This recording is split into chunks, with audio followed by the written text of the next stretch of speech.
All right, what is up, everybody? Welcome back to another Thursday night live stream on Drums and Drams.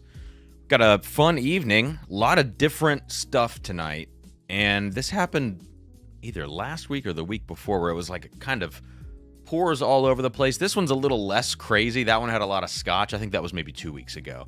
That one had a lot of scotch. Tonight, we might start with one scotch here in the beginning, courtesy of Adam, Adam B., who might be in the live chat tonight, maybe not, I don't know, but his samples arrived today. But we have a lot of different stuff. You saw the thumbnail. I now have the shelf versions of 13th Colony. So I have the standard rye and standard bourbon, which I've never actually tried before. Never really thought to pick them up. But with all the 13th Colony, the stuff that's been going on the last month or two, I was like, you know what, I'll pick these up and we'll give them a try on the live stream and see if it's a good value, $45 a piece on Seal Box. So, I mean, affordable, but is it actually a good value? Does it actually taste good? I've heard mixed reviews on these. So we've got both of the 13th Colonies tonight. We have some other stuff. Let's see.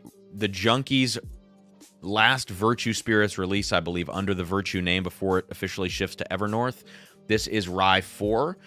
Many of you out there probably have this bottle if you're a part of their Patreon, because I think there was like a 200 bottle yield or some sort of decent yield. Maybe not 200, but some decent yield on this one. We're going to taste that. An Armagnac just arrived today, which is, I mean, this is as dark as it looks. I mean, I'm holding this up to the light. It looks like Coca-Cola. So we're going to taste that. The Virtue. You know, I grabbed the bottle tonight. I popped a new one of these open, this Volstead Reserve. It's going to end up in the giveaway. We'll talk giveaway here in just a second. I do want to get something in my glass and say cheers to you guys before I keep rambling. There's plenty of rambling in store. Don't worry. Don't worry. But this is one of my favorite bottles of all time, Remus Volstead. I picked up a few more on secondary because I wanted to have more than one backup. Is what it is. Decided, let's go ahead and pop one. It's been a rough week. I'll tell you why here in just a second. And it does relate to the channel. But I'm going to pop this open tonight. I already did earlier. The cork broke in half, of course. Just my luck. So I had to strain it out, change corks, the whole bit. But we're going to compare it to Remus Gatsby Batch 2, which I love this bottle. A lot of people love it. I just never had the chance to do that comparison. So why not just do that as we get moving tonight? I do have a sample also of another Dark Arts pick. So the Bourbon Junkies Dark Arts pick that we tasted either last week or the week before. I now have another double barrel blend, courtesy again of Adam. Thank you. So we are going to do a quick side-by-side on that. And I also have a blind flight. So we're getting into it tonight. Small sips as we go. And I'm going to say hello to some folks. First thing I'm going to get in my glass. We will start with some scotch because I'm so damn curious about this. You know what? Let me get a different glass for this.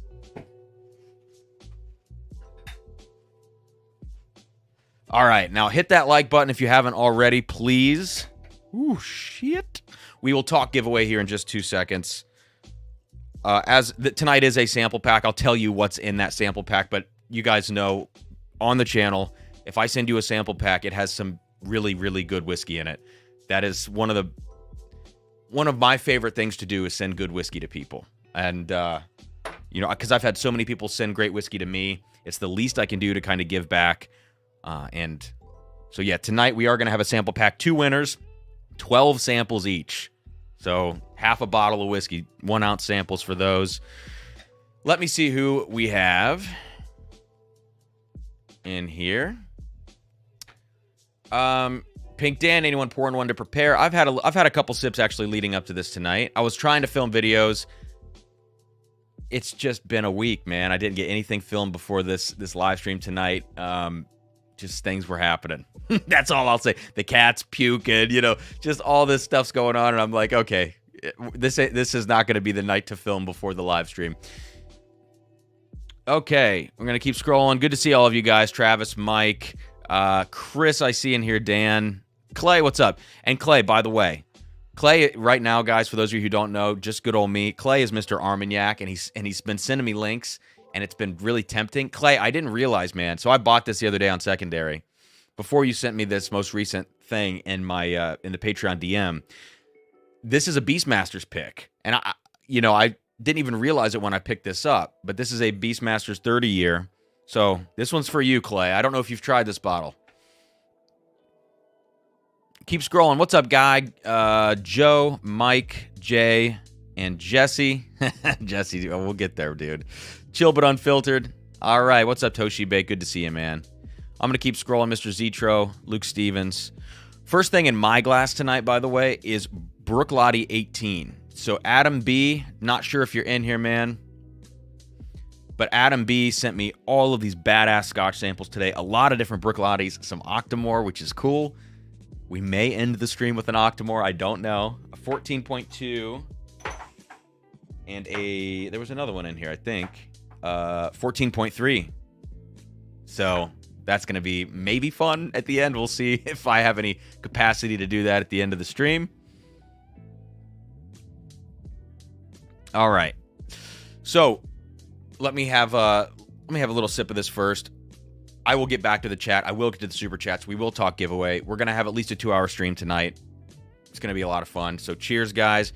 Bruichladdich 18. This is a brand new release. It is at 100 proof, which is cool.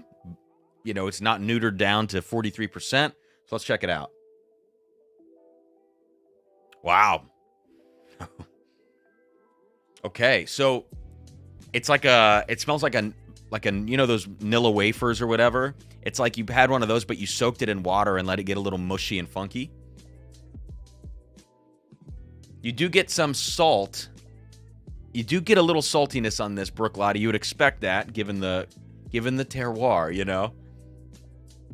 But this is shockingly more dessert forward and brighter and lively and sweet than I would have expected, given 18 years. It still retains a lot of freshness. I don't want to say youth in a negative way, but it still retains like some youth to the profile. And I also think what's going to help that in this case is that it's bottled at a slightly higher proof. That's going to allow it to feel a little more effervescent out of the glass. There is some nuttiness in here, a little bit of like an almond. Smells good, complex, but not super oaky, I would say. The oak is pretty much in check, so on the palate now.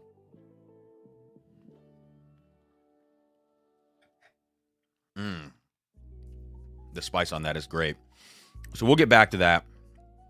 Ooh, very sour in the finish. Totally wouldn't expect that given the nose, given the initial punch on the palate. It turns way sour on the finish. Sour, citrus, like big tropical notes. That's great. It takes you for a ride, though, for sure. All right. So let's talk. Check all of this stuff here. So, what happened this week, guys? The patrons know this. Also, please hit that like button. Let's get some more folks hanging out in here tonight. I spilled whiskey on my laptop. This is unsurprisingly, the second time this has happened. So, the last time it happened, completely destroyed my laptop. Not functional. The screen, everything, it was ruined. This was back in 2020. It was actually 4 years almost to the day that this happened. And on Monday night, I sat down to film a bunch of stuff. Or maybe, no, it was Tuesday night. I sat down to film, and I tripped on my boot because of my broken foot, like a dummy. And I fell into this table, and I knocked it over, and it went right into my laptop. It is barely working right now. I took it to the Apple store. It's a $1,500 repair. It's got to go out next week if it lasts that long. I am trying to backlog content. I'm trying to film as much as I can rapid fire right now. So if this stream goes down, it may just stop. This laptop might just stop. There's buttons on the keyboard that don't work. I just can't believe it's even working. And when I live stream, it really puts it through its paces because there's so much that it's trying to keep up with from the video feeds in and out and all that kind of stuff. If the stream does go down, I'll try in a 10-minute window afterwards to get it back up on Sarah's laptop. I'll have to text her. I don't know how to get into it. You know, I don't know if there's a password on it or not. I have no idea. I've never looked, but I'll try to bring the stream back up. If that doesn't happen, then I'm sorry, but I have to preface the stream with that. And if that happens and we're doing this giveaway, we will get that figured out. It will be fine. As we log things this evening. But I suspect this laptop will hold up tonight, but the corrosion that's probably happening inside right now with the heat and the alcohol and the whiskey sitting inside of there, probably not great. Okay, so that's it. So any super chats tonight, you know what you're, you don't know what you're playing for yet. I'll tell you about all the samples, but what you're paying for, I can tell you that. That's my laptop repair, because $1,500 was not in the Drums and Drams budget, and I can't function without my laptop, unfortunately. So, Sarah J., I want to say thank you, kicking us off here for the laptop fund. First thing I'm going to sip, guys, we are going to start with the 13th Colony stuff, just so you know. So if you have a 13th Colony bourbon or rye, standard shelf bottling, what proof are these? 95, I think, for both of them. Grab those. Sip along with me. Let's do that together. Thank you, Sarah. Laptop Fund. We're going to keep scrolling down. Jesse's looking forward to the Armagnac tasting. Gerald S. First time. I really enjoy the channel. Look forward to joining more events. Thanks, Gerald. Thanks for being here. Sorry that your first time is me complaining about my laptop, but it does get better sometimes, I think. Donnie, I got you in for 2, man. Appreciate it. Sipping on Rye 4. I can't wait to sip this with you. We're going to get there. I'm going to try to move up in proof. And the cool thing about Rye 4 is it's 128 proof. That's very exciting. Marshall's watching Monsters University with the kid before bed, then on to a drink. Sounds fun. I loved Monsters, Inc. That was a great movie.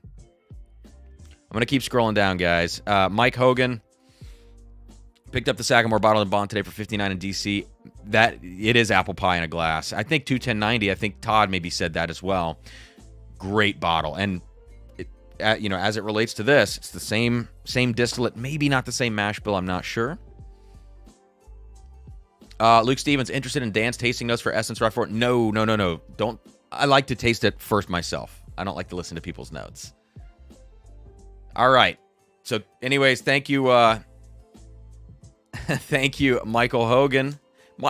Remind me, man, do you go by Mike or Michael? There are so many Mikes and Michaels. I just want to make sure I get it right. But thank you. Gotcha. And Les Bramblett says new Alienware. Thanks, Les. Got you in for 2. All right. Much appreciated, guys. And then here's another Michael. Just Michael. In for 1. I gotcha.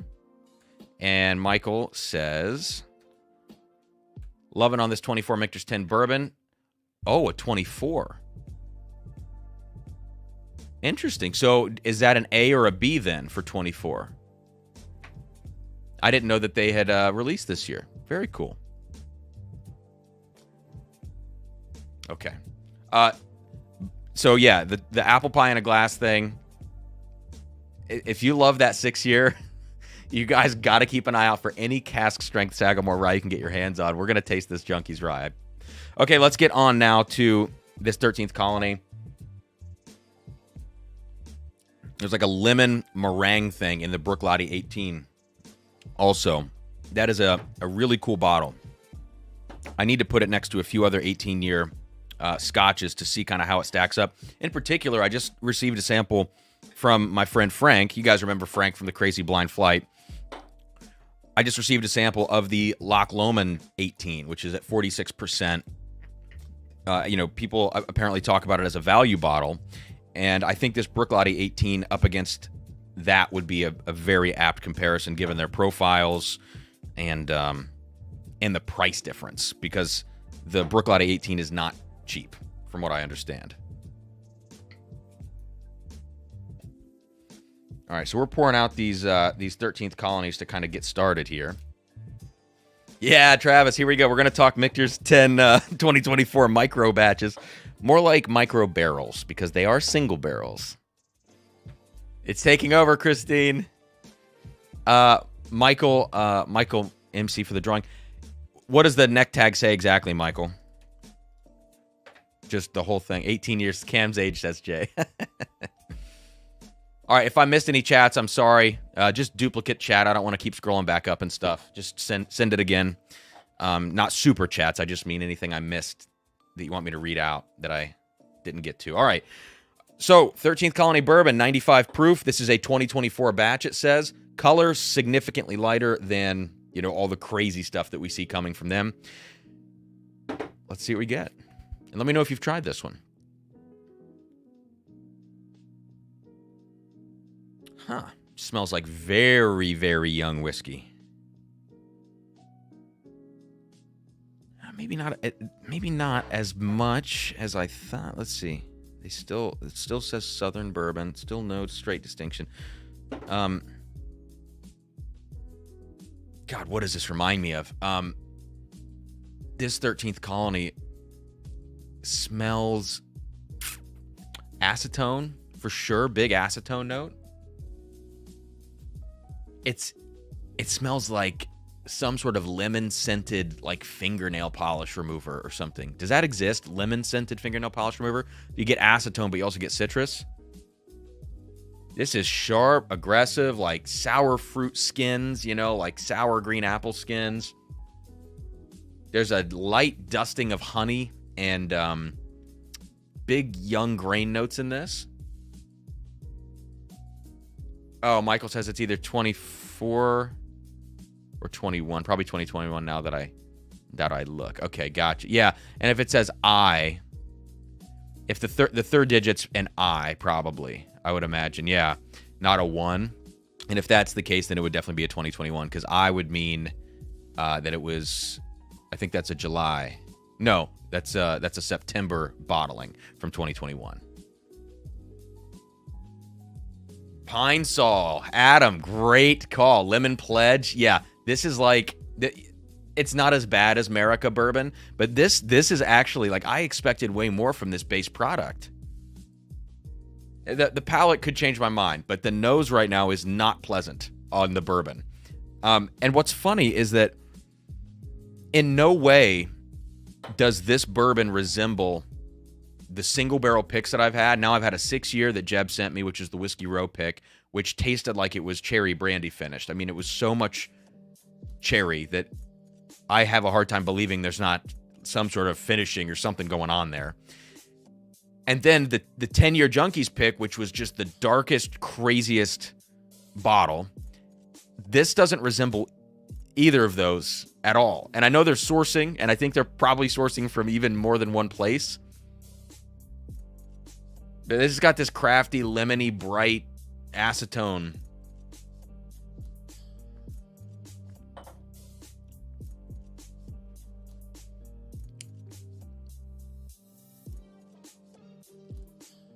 Yeah, it's fine, but at $45, I think you can do way, way better than this. So this is the first product from 13th Colony that I am not really a fan of, I would have to say.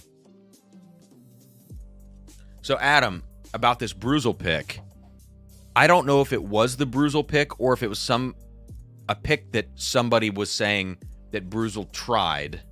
Maybe he tried one and it wasn't his pick. But I saw one pop up on secondary for $2 or $2.50, and I was like, man, maybe I should pull the trigger on that. You know, given the fact that I've liked both of the picks I've had, even though they've been drastically different. But then I remember someone saying that the Bruzel pick, maybe Adam, it was you that said it tasted like a Beam product and it was nutty, and like I don't want that. You know, I want what I have tasted from 13th Colony, but these are all over the place. Yeah, this drink's like 2-year whiskey to me. This just not. I don't know. Okay, we're going to move to the rye. Adam says, tastes like Beam. Yeah, that was you then. There you go, Mike. Lemon Pledge with a drip of honey. Now I can only taste Pine Sol. I mean, that ain't it. That's a mixer. I mean, that's what that is. It tastes like something you would mix in a cheap cocktail, you know? I think you could probably make an old fashioned with that, because I think if you add sugar, citrus, if you do the whole old fashioned thing, I think you're going to get somewhere with this. But outside of that, I wouldn't make a Manhattan with this. I'll tell you that. Yeah. Oh, Marty, what's up, man? 13th Colony bourbon, as I got 3/4 of the way into the bottle, it turned on me. Not very good. It's not very good straight out of the bottle either, so... Yeah, Richie, I love the bottle. 13th Colony bottle shape is great. And a quick reminder, guys, please hit that like button. Hey, I got to tell you what the giveaway is going to be tonight. Okay, there's hope. The rye smells much better than the bourbon. I know it's French oak finished, but there is hope. I got to tell you what we're playing for tonight. So here's the sample pack. 12 samples, like I said. Well, I'm sorry to include these, but I like to include the things from the stream so you can go back and taste them with it in mind, you know, what we talked about. So both of these 13th colonies will be in the sample pack. I'm also going to include, to sweeten the deal because these aren't that great, the Junkies Rye 13th colony pick, 143 proof, 9-year. I only have enough of the rye left to do this, but we're going to give away a sample of this. That's 3 from 13th colony. We'll do this. 1 ounce of the Gatsby Batch 2 and 1 ounce of the 2019 Volstead Reserve for the Remuses, so you can compare those. Of course, a sample of Virtue Rye 4 from the Junkies. This new Armagnac, which is a 30-year pick that looks like Coca-Cola. We're going to taste it soon. Yeah, 30-year Chateau de Lebaron. I'm not going to try to pronounce that in French. Whatever. 44.9% ABV. Low cask strength, but very cool. Then, Sagamore Rye 6-year bottled and bond. The 2023 Weller 12, which I reviewed, and I really enjoyed.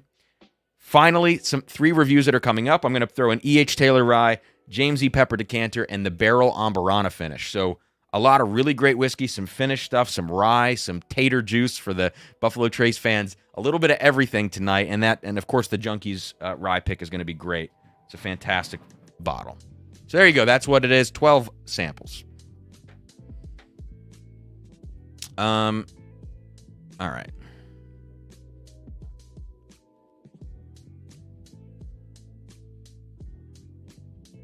So onto the rye now.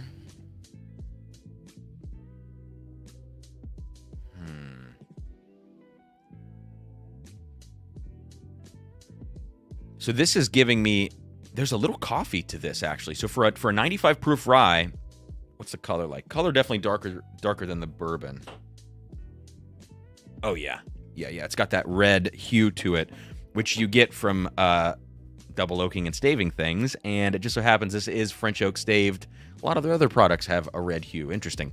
But this is giving me like a little bit of a coffee vibe. There's kind of like a, yeah, what would you say, like a syrupy plum kind of thing to it. But there is floral, so more than there is an herbal note. This is a rye. You would expect herbal. You would expect maybe dill. It's less of those, and it's more floral. It's like a more approachable kind of rye in that sense. Yeah, it's dark. It smells dark, but it has enough of a spice kick. I think it smells great. I think it's a solid $45, probably not age stated, right? Yeah, no age statement on this. But solid. Let's taste it.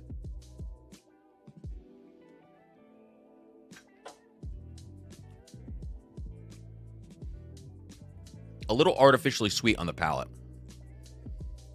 The palate has more dessert notes to it. That's got to be from that French oak stave. Yeah, very sweet for a rye. Huh. So the nose gives me more rye influence. The palate, I said espresso or coffee on the nose. It really has that. It sits, it gets a little bit bitter, but I like it, actually. All the way through. I think it's a pretty solid bottle. If I miss any super chats, by the way, guys, let me know. I got Jay back here. I get you in for 2, Jay. Whiskey cheers. Thanks, man. Appreciate you. And I know I've got some Venmo super chats. I will get to those, y'all. Who am I? Joe says, drinking a hazmat, 2029. Uh-oh, where are we going, Joe? 13th Colony Triple Oaked tonight. Got it on secondary from a guy who says he has a time machine. Nice. Love it. Joe Dickinson says, you can't mix out that flavor, Cam. I tried. That's funny. And I also wonder about, because of what they're saying, that they're now newly contract distilling maybe, I am curious, like, have these batched products had some major flavor changes over the last year or two as their brand has gotten more popular, demand is up, as they're sourcing / contract distilling, whatever they're doing to keep up with that, have these flavor profiles drifted? Because I heard that people liked this bourbon. I mean, back then. Recently, I've heard, oh, it's really crafty. And I wouldn't call this really crafty for me. Like, I think maybe I have a little more of a tolerance to that too. But it literally smells like 2-year whiskey, 4-year at the most. That's the impression. And it's just sharp and harsh. And I just think you can get a basic Kentucky bottle at 95 proof and do way better than this. So no. That's a no. But yeah, I wonder about the batches here and like how this is working with this influx of sourced whiskey. What is up, Kilco? Good to see you, man. And for one, give me a whiskey. Well, we'll see. Good luck. And thank you guys for supporting and for the laptop fund. You know, here we go.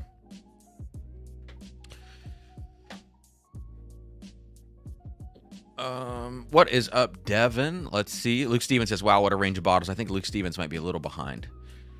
Devin says, I had my sample of the Gatsby Batch 2. For the proof, it's very viscous, flavorful, and decent amount of spice. Maybe not 250 good, but very good nonetheless. Thanks, Cam. Cheers. Cheers, man. And good to meet you. Brett Teeds, what's up, Cam? Can't hang, but wanted to pop in and show some love. Watch the replay later. Scored big today. Just posted him. Ooh, I'll have to check it out.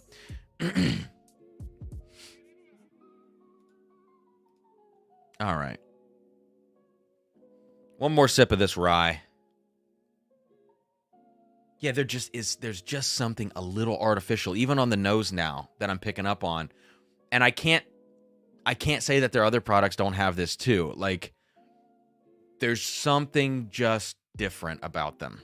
And you can infer whatever you want from that. We're not going to go into this whole thing again. But even this, which admits to having a French oak stave in it, there's just something like where you smell like something on top of the whiskey, this finishing note, but it also has an artificialness to it.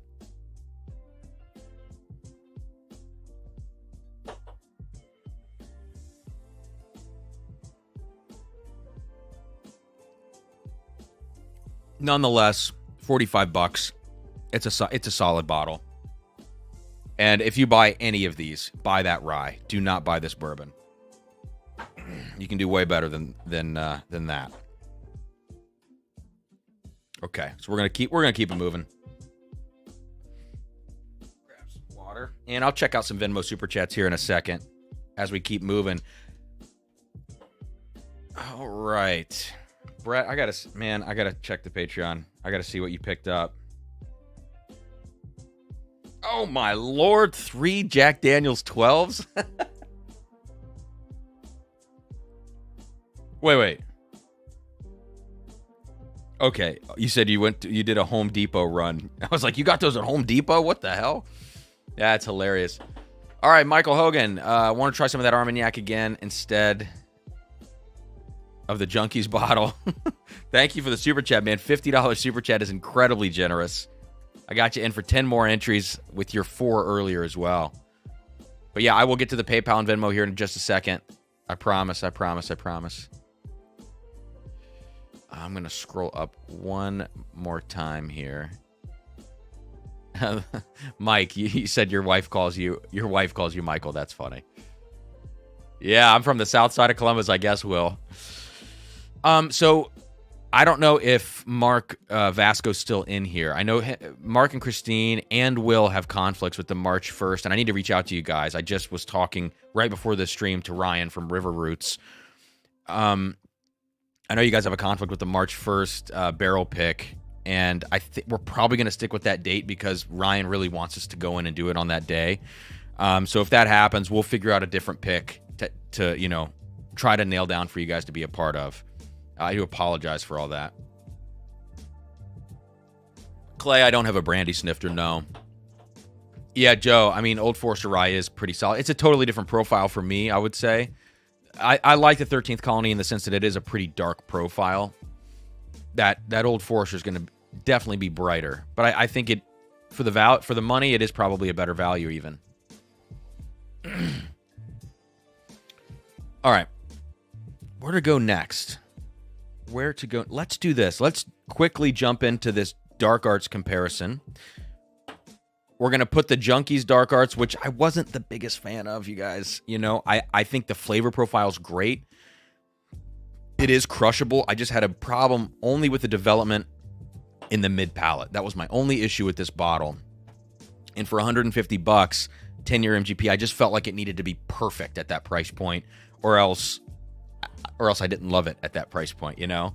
And it just kind of lulled and fell flat in the mid palate a little bit. So we will compare it to this other pick, which is from OMWP at a slightly higher proof, 113, and the Junkies is at 110. So we'll see how this goes. How drastically these may or may not, you know, if these are different.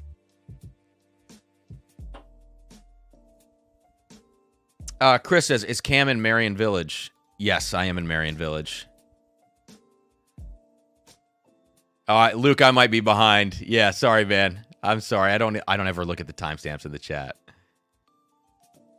Yeah, Jay, skip the bourbon, get the rye. I'm just kind of scrolling back and seeing what all's going on in here. Cool. Just a quick nose.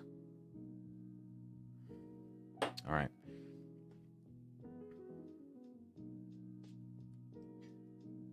Wow, there are about 1 million super chats coming in. Let me grab this PayPal one real quick before we dive into all the Venmos. Chris sent in 20 on PayPal. Thank you, Chris. Laptop fund. I got you in for 4, man. I appreciate it.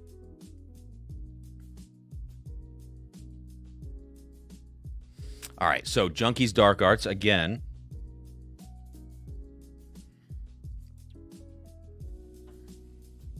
It just drops off right as it starts to develop, it drops off. But it does taste great. I love 10-year MGP. Now, on to this OMWP pick. Ooh. The Junkies is brighter, a little spicier white pepper, more white pepper forward on that. And the OMWP pick, which is also 10-year, this is funky. This is all MGP dark fruits that you would expect from a 10-year product. There are not a lot of rough edges on the nose here. It feels more it feels a little more flavorful on the nose, or like aromatic. Then the Junkies feels a little more reserved. This one is jumping out. And this has a tinge of that root beer note. So on the nose, there's a little added proof, three additional proof points on this one, but I think this is significantly better on the nose.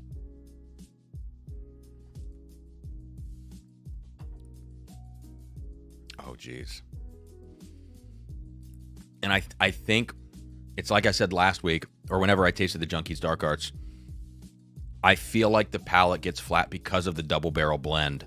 When you put 2 barrels together, 1 + 1 doesn't always equal 2 in whiskey blending. You know, sometimes it equals 0.5, and it takes away from the final product.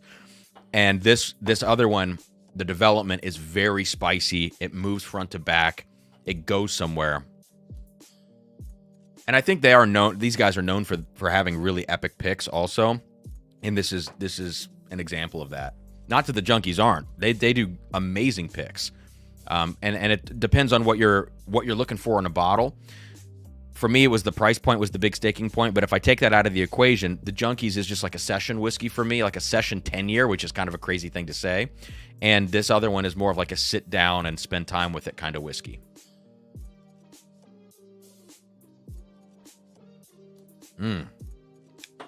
Wow. It's tinging on that maple note that the Pinhook 8 has even. All right, I like bourbon a lot. I got you in for 1. Thank you. And let's see, just picked up a Jack 10 and 12, paid $170 for the pair. Fantastic. Never had either one. That's a great price to pay for them. Chris says, I think I'm slipping into a rye night. New Barrel King rye is delicious. Going to compare against my favorite ryes on hand. That Barrel King rye that I had that Jeb sent was really wacky. I can't remember what the batch was. 25? Is it 25? No. 75. Batch 75 rye I thought was really funky.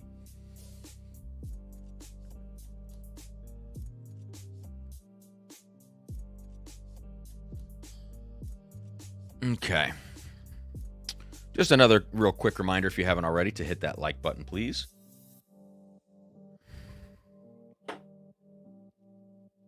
So I am going to reach out to Macaulay from Dark Arts.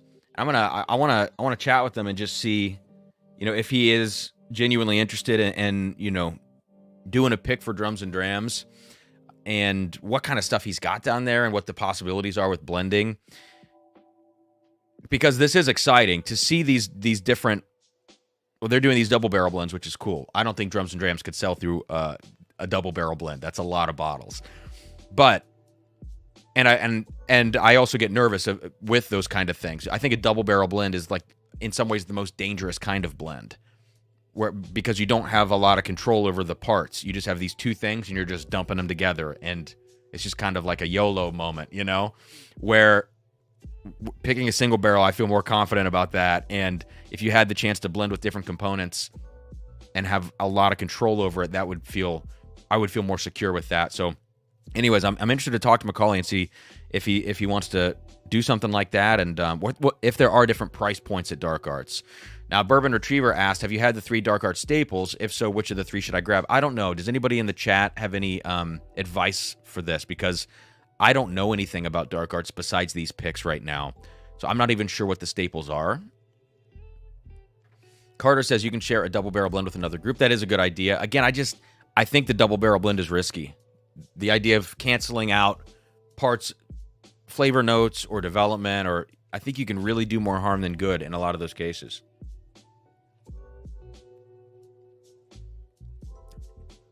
Chris is drinking a 78 barrel. Man, that other pick is...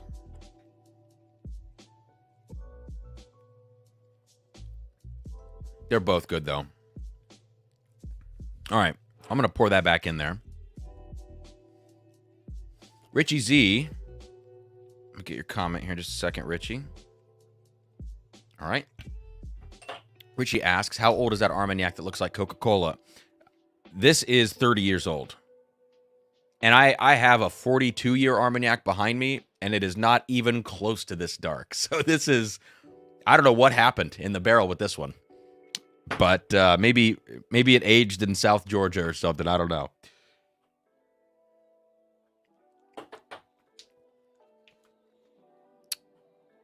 Oh, what's up? Adam's in the house now. Good to see you, Adam. I sipped on that Brooklady 18 at the beginning of the stream.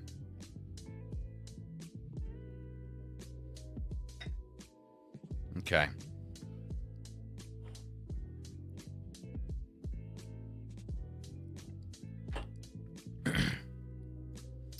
Keith P. Cheers, Cameron. Sipping on K-Luke Batch 6 tonight. Cheers. Thank you, Keith. Appreciate that. I got you in. I'm going to make sure I'm not missing any super chats. I think I'm good. If I do miss you guys, please shout me out in the comment section. Please, please, please. Venmos, I know I will get to those, of course, but the other ones, sometimes I just miss them as they scroll by. All right, I'm going to grab a few here. Next up, I am going to taste this Armagnac. Let's get into it.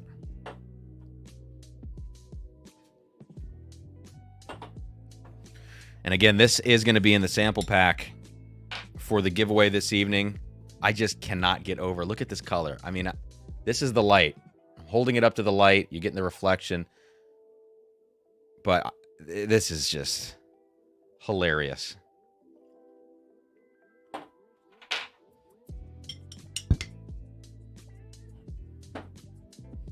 And I am quickly becoming a fan of Armagnac. I don't know anything about it, and I'm keeping it that way so that I don't go down a rabbit hole that's too deep that I can't get out of, mentally, financially, time commitment-wise, all of the above. But yeah, look at this. Crazy, crazy, crazy stuff. Toshi, I got you, man. Thank you for a $100 super chat. Toshi is in for 20. I appreciate you so much, man. Thank you. He says, evening, Cam. Excited for the stream. The package arrived today. Can't wait to dig into these. Awesome. I'm glad it got there, Toshi. A lot of people have been getting all those boxes that I owed them, and I'm glad that, one, that's off of my chest, and two, that everybody's getting good whiskey. I hope that they think so. I hope the whiskeys are good. I try not to send bad whiskey. Travis, I got you in for 2, man. He says, here's my donation for the Floor Whiskey Fund. Cheers, buddy. Thanks, Travis. Appreciate that. Marshall is in for Ken, $50 super chat. Thank you, Marshall. He says laptop repair fund. Has anybody had this Armagnac by chance? Like this Beastmaster's 30-year? I'm curious if anybody in here knows this bottle, because holy smokes.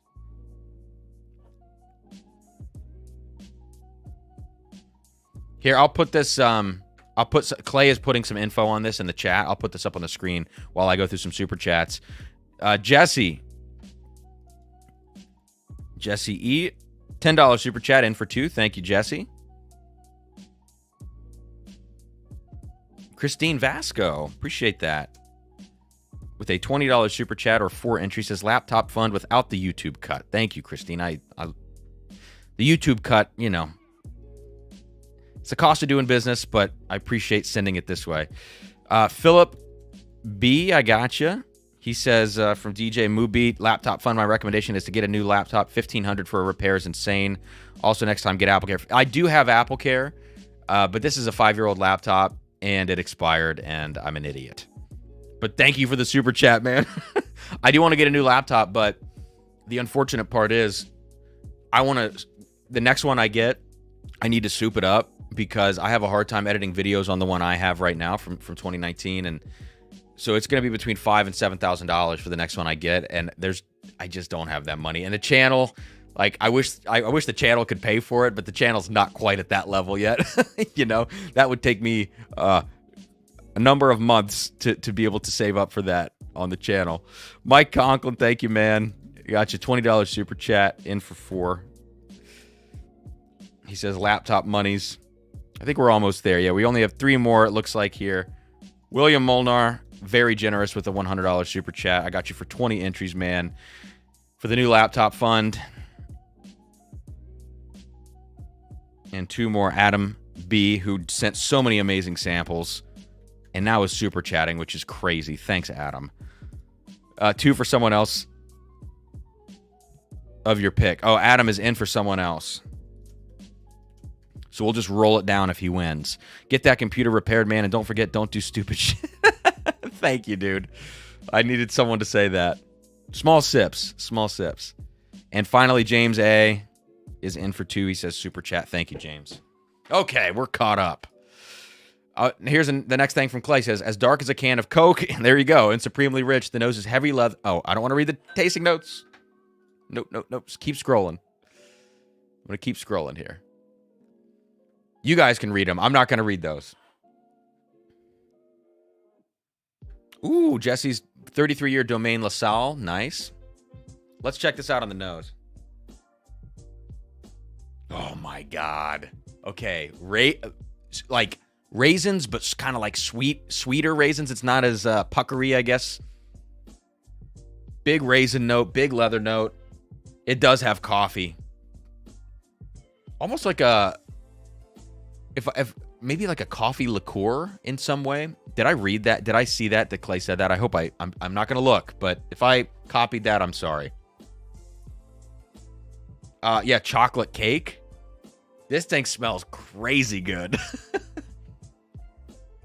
And some people would be turned off by it because, you know, it is an Armagnac. It has that grapey Armagnac profile to it, but oh my goodness. Now, some old Armagnacs start to smell like dusty weeded bourbons. Oftentimes, like Stitzelweller could be confused for older Armagnacs.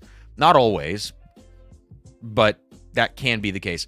This one is not in that realm. This one does not, for me, resemble a dusty bourbon in the way that some other older ones have.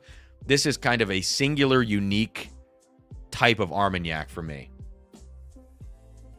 There's also something very savory about this, though. It smells like olive oil and kind of like herbs. So, anyways, let's check it out on the palate. Again, 44.9% cask strength. Low cask strength, under 90.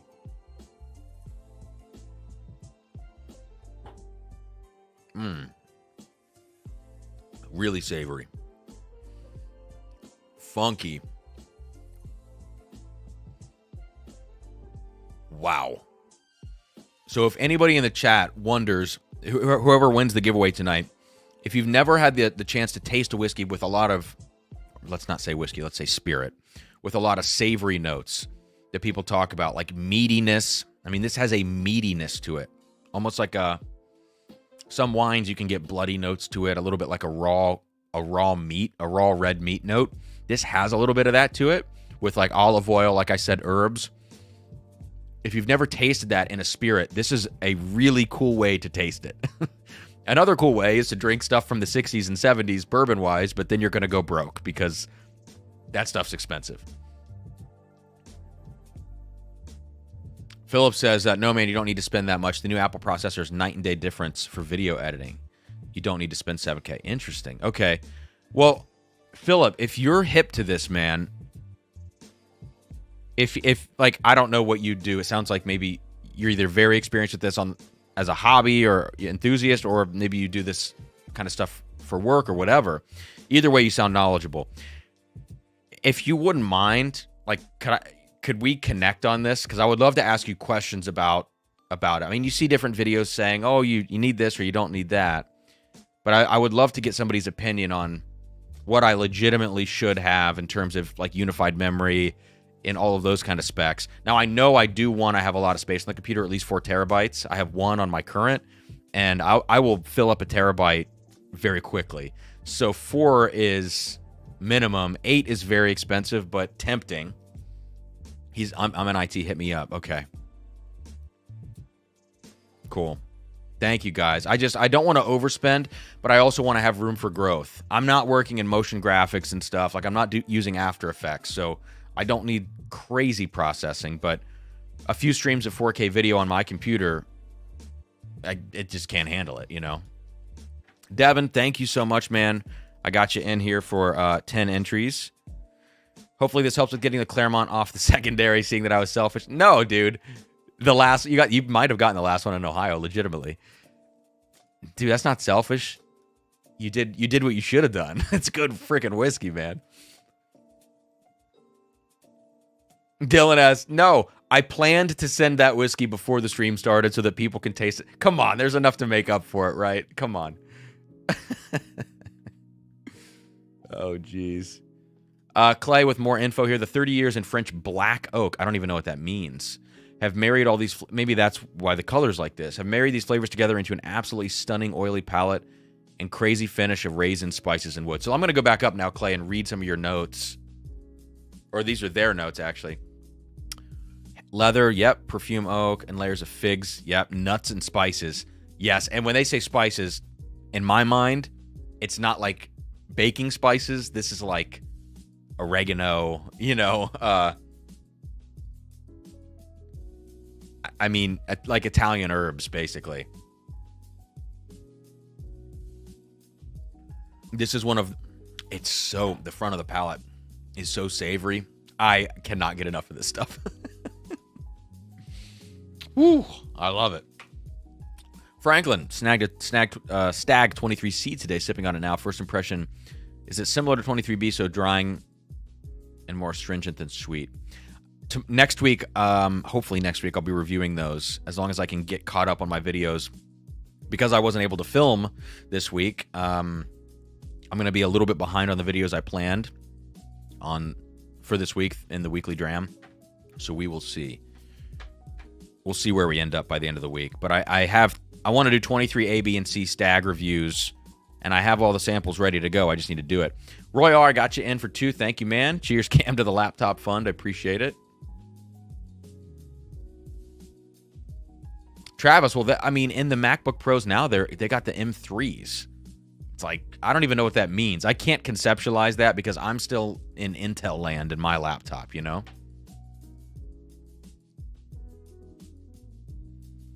Jesse, thanks for saying this.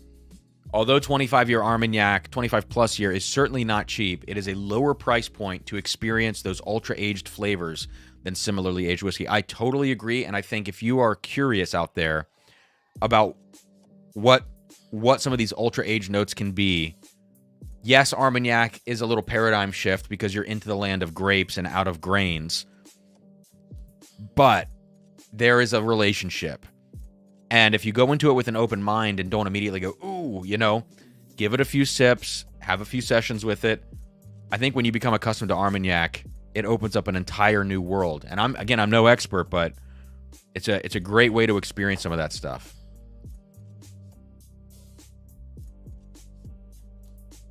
Wow, Clay. They're releasing a 41-year Armagnac for $240 in April. I'll have to look out for that. Wow.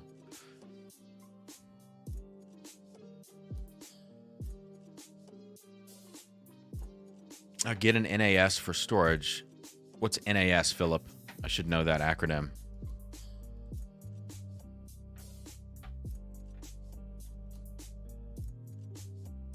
Oh, network attached storage. Okay.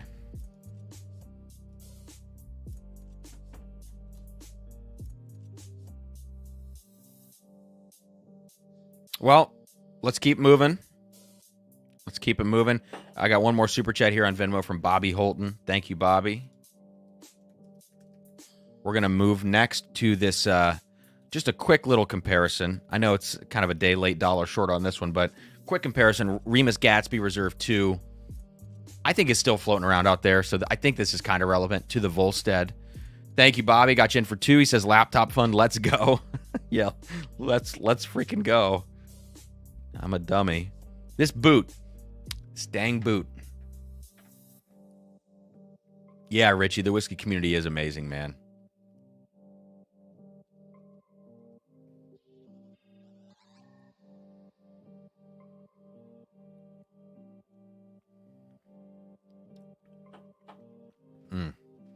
Okay.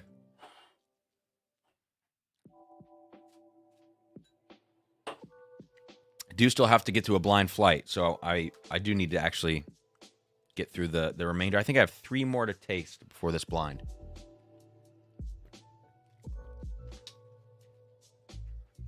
So we're rocking and rolling right now. And I'll leave this for the junkies. Gotta make sure I have enough glasses for the blind, and I think we do, so great. Oh, wow. So Travis says they are still out, these Gatsbys. Saw 4 weeks ago in Georgia. You know, I think I was wrong in my video. I think I said that last week. If there's something I could take back, it's that I said that's not worth $200. I think it's really good whiskey. Is it worth $250? No, not in Ohio, where it is priced at $250, but I think it is worth $200. Now, this is like a little bit of a biased comparison because the Volstead is one of my favorite bottles of all time ever that I've ever had. I love this stuff. 100 proof, bottled and bond, 14-year MGP, 21% rye mash. Just an incredible bottle. What's up, Mojo?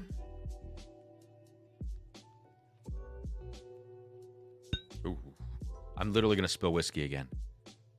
I'm not even tripping over my feet this time. Yeah, I know, Dan. I'm thinking about it, but here's the thing. My plan always with my laptop was to have 2, because I like to have my plan was always to buy a second laptop, like when I upgrade, but keep this one and isolate this laptop just for music things that I do, and running it on stage. For my solo shows, and I can't do that if I'm going to run the risk of it shutting down at some point because of the corrosion that's probably continuing to happen inside from the whiskey. So that's why I'm like, man, I want to get it fixed so that I have this second laptop. But at the end of the day, it could be that $1,500, I just pay a little more, buy a really basic, M2 or whatever laptop that's out there now, use that for a while, and then eventually upgrade and keep that as the secondary. That's what I didn't think about that. So once I talk to Philip and maybe Travis too, I think Travis mentioned something, maybe at that point,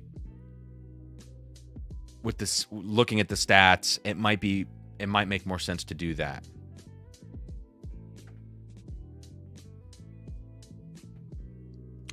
Oh, just border hop to Ohio to get some Ben Holiday. Do we have Holiday here? I didn't even know that. Okay. So Gatsby Batch 2, 98.1 proof. Just, it's such a delicate nose, but so So good with these dark purple fruits, very fresh. A little perfume note. And then that fall leaf thing. That, like, when you're walking around on crushed fall leaves. It was so perfect when I reviewed this bottle because I had literally just walked outside on these leaves. I came inside and smelled this, and I was like, oh my God, that's the same smell that I just had outside.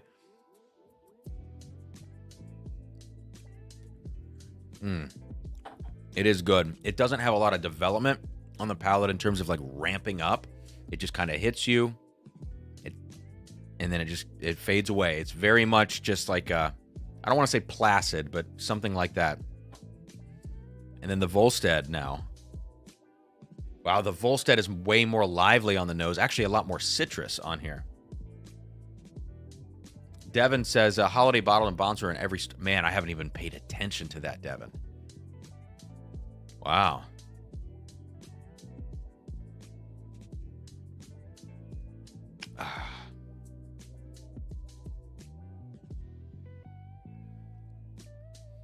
Oh, Mojo says it's a deciduous smell. Yeah, that's a good way to put it. I never thought about that. And he says Saffel has it too. Well, if that's a deciduous smell, then this is a coniferous smell because the Volstead is way more bright citrus, like pine. There's like a little pine note to this. Orange, pine, yeah, and just tons of oak.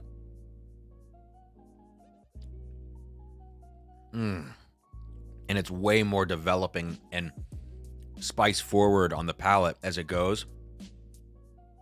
They're both great. The Volstead to me, it's crazy though. It's crazy that I think these are probably from the same mash bill. I don't know. I'd have to see what exactly is in the Gatsby Reserve. It's crazy to me how this is all of these really tame dark fruit notes and that the Volstead is like bright orange and spice. Remarkable. Richie, I'm not sure. Oh, actually, you know what? You're talking Volstead. No, it was 6,000 on the Volstead. So I've got 2 backups now, plus this one. I mean, it's that good for me. It just hits everything that I like in a whiskey. The Volstead does it. I think Matt Porter likes it too, if I remember. I think he had a freak out moment when he tried it. Copper Wolf got you in for 2. Thank you. Cheers, Kim. Have you done a comparison with the Remus versus Rebecca Creek? No, I haven't. I have a... Well, maybe I did, actually, because this is a low-proof Rebecca Creek at 102, and the Remus is 98.1.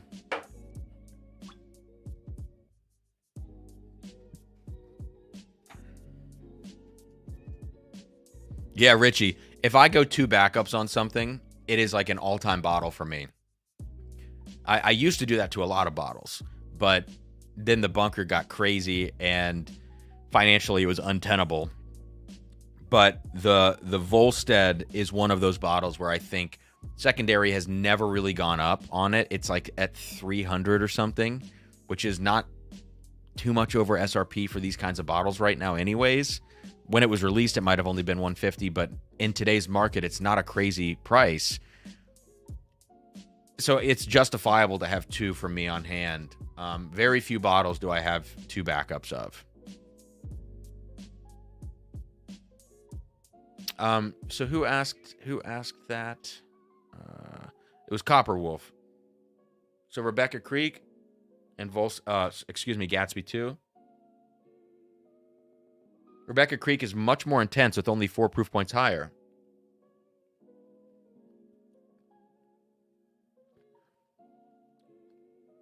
It's good, but I actually think I prefer the Gatsby, actually. On the low proof Rebecca Creek versus Gatsby, I think I'm going to go Gatsby. Yeah, I'm going Gatsby on that. It's a little bit more developed and like sophisticated. The Rebecca Creek feels kind of more punchy, but not necessarily in a good way.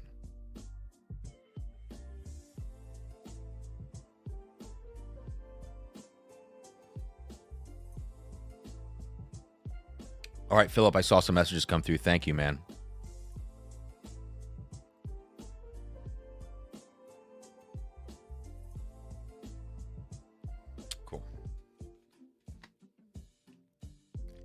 Well, this was just a fun little comparison, just kind of for me to do out of curiosity for no other real good reason. But now let's do this. This is what I've been freaking waiting for tonight. So, Junkies Rye 4. Okay. You know, I'm going to use this glass, I think. Yeah, I'm going to use this glass.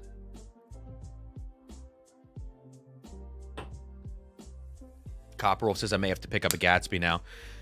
Copperwolf, if you can get it at 200, you know, you won't find it less than that probably, but if you can get it at 200, I think it is a and actually as the bottle has been open,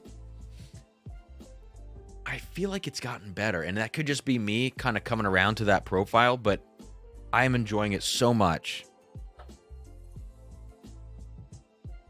Let's see, what do we have here? Oh yeah, I'm trying to find that Armagnac. Just keep that Armagnac close to me. All right. Have I missed any super chats? Let's make sure. Oh, Pink Dan. I didn't actually put you in. I read it, but I didn't put you in. Sorry. Got you in for one. And Roy. Yeah, we're good. Cool. All right, let me know if you are sipping this Rye 4 along. Just a stat readout here. 5 years old. Look at the freaking color. 5 years old. It's not. Got some fuzzies floating around in the air here. It's not as dark as this Armagnac, right? But it's pretty damn close. And this is 5-year rye whiskey. Mash bill, 52 rye, so barely legal. 43 corn, 5 malted barley. This is Sagamore, Maryland distillate, and proof is 128.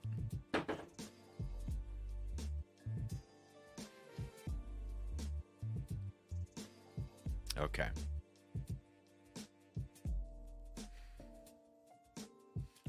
Dan says, just cracked my Gatsby 2. Came in the mail today. Drinks slightly stronger than 98.1. Reminds me of Remus 5, but maybe better. Yeah, that and Remus 5 are great. I just wish that they weren't taking all that older whiskey and now putting it in the Gatsby, because the Remus line has totally suffered as a result.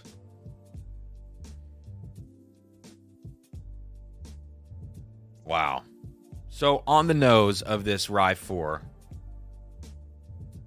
it does tell you it's 128 proof. It's a little sharp up front, but when you think barrel proof 5-year whiskey, nobody in their right mind expects like a super rounded, sophisticated front of the palate or front of the nose, you know, when you first smell it.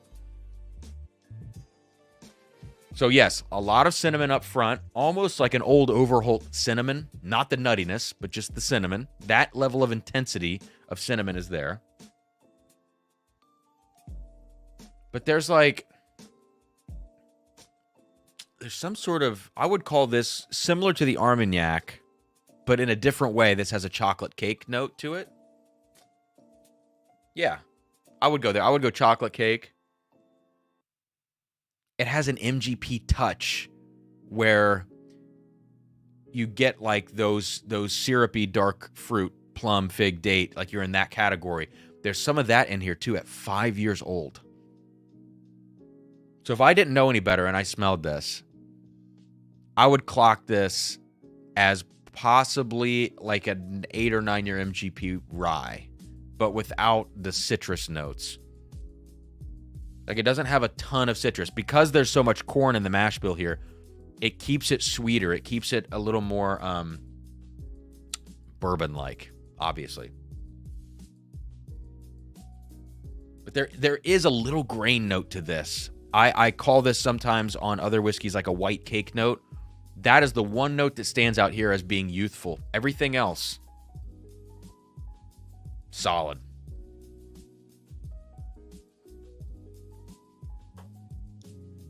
Oh my God, the palate.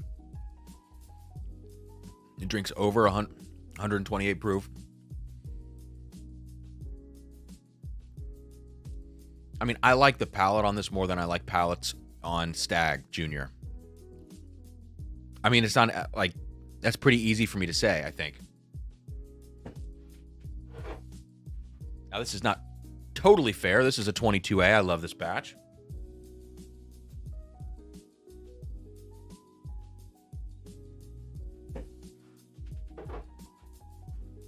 I would take this 5-year rye from Sagamore over a Stag Junior.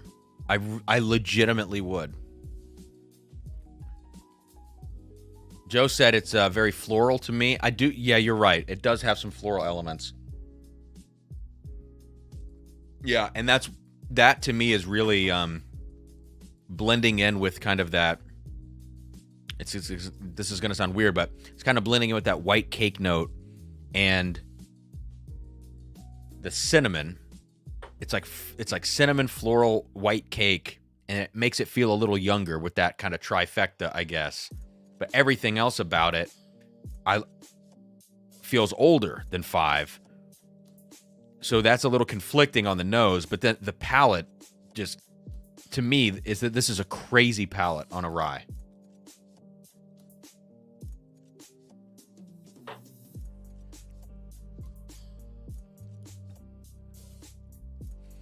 MGP has to watch out. I mean, after tasting the 6-year, well, by the way, in the giveaway tonight for the samples, I'm including the 6-year Sagamore bottled and bond rye so that you can put it next to this rye 4. I cannot believe the rye whiskey that's coming out of Sagamore, and not just for rye drinkers. I mean, I think bourbon drinkers are going to love this stuff. To Joe's point, this is a little floral. I think age is going to tame that down a little bit as well. To see this whiskey at cask strength like this, at 128 proof, to see this at 8 years old, I can't imagine what that's going to be like. At 10 years old, at 12 years old, I cannot imagine how good this Sagamore rye is going to be. And again, like, yeah, the junkies have this stuff. They selected this barrel. Good on them. But it's even more a testament, in my opinion, to just what's being produced at Sagamore. If this is possible at 5 years old, what the hell is happening? The finish is wild, says Joe. Yeah. Cheers, Tiller's Bourbon Challenge. Thank you. Got you in for one. I cannot believe this rye.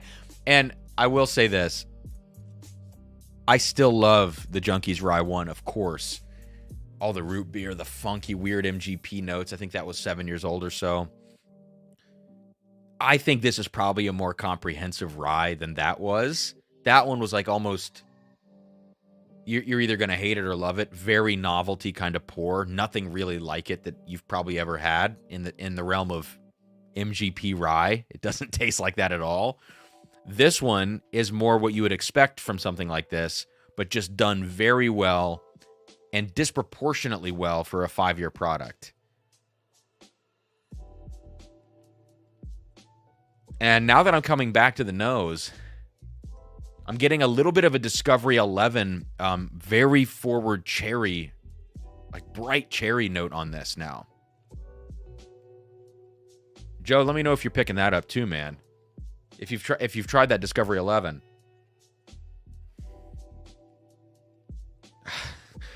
I don't know how 5-year rye can taste like this. Sorry to be so giddy about it, but I get goosebumps about stuff like this because when there is whiskey in the market that could be, it's like seismic activity from this whiskey for me, where I look at the market and I go, if enough people try this cask strength Sagamore rye at this proof, age, quality, whatever, if enough people try this, it's going to shake things up in a very big way. And I hope to God Sagamore has the capacity to make enough of this stuff, because, man, give it 5 years and see what happens. Holy shit. Yeah, but I'll take this over Stack Junior any day.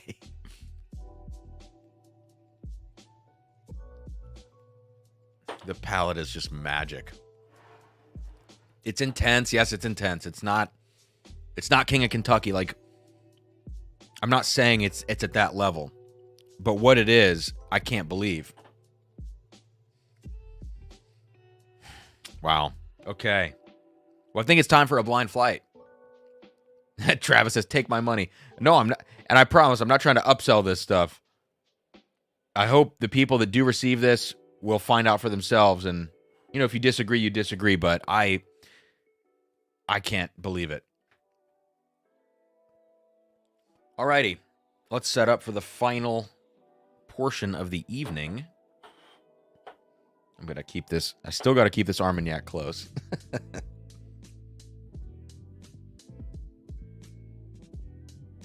Okay.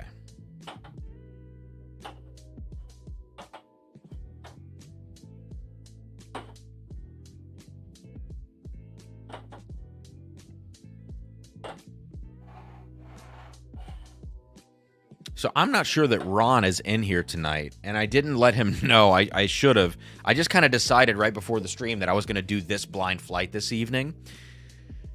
So I should have let him know. But nonetheless, Ron sent what Amy always sends, which is awesome. I'm glad that we're doing this. He sent a pack of 4 note cards here. He's got the dummy card on the back, and he has baseball themed this flight.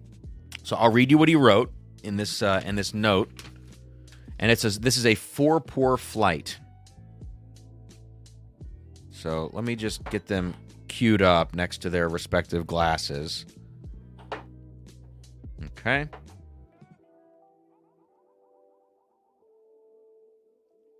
Luke Stevens. Hey, with the what would the word be here? He's got the compendium of my notes, or, whatever word I'm looking for. Proofy, cinnamon, chocolate cake, 8 to 9 year MGP, like syrup, dark fruits, slight grain, white cake, floral elements, Discovery 11, bright cherry. Man, you freaking... Luke, send me this so I can post it somewhere. I'll credit you. Palate, drinks over proof, better than some Stag Juniors, more comprehensive than Rye 1, wild for a 5-year rye. Yeah, I mean, you covered it, dude. I guess, I haven't really been talking finish on a lot of things. To me, the finish is not necessarily about the flavors as much as it is just about, the length and the experience of it. I mean, sometimes you get a new note on a finish. Like, for instance, the Bruichladdich 18 from the beginning of the stream, which has had great airtime in the glass at this point. Like I said, this smells very sweet and bright and lively for an 18-year Scotch. Hard to believe. But then on the finish...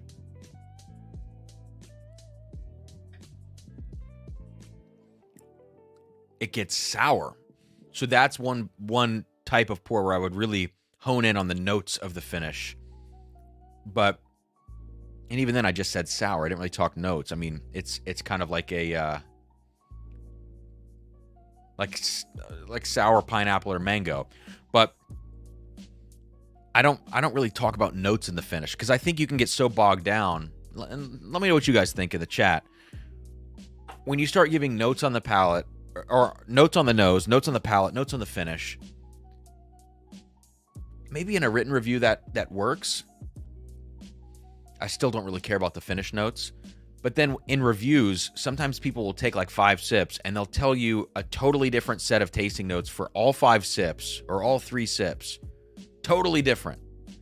And then they get to the finish and that has its own set of notes. And then by the end, it's so dizzying and I don't know what you're actually trying to tell me. You just gave me all these different notes that you picked up and never tried to tie it all together. That always confuses me. So I try to trying to get to the point a little bit more about the notes and then the experience.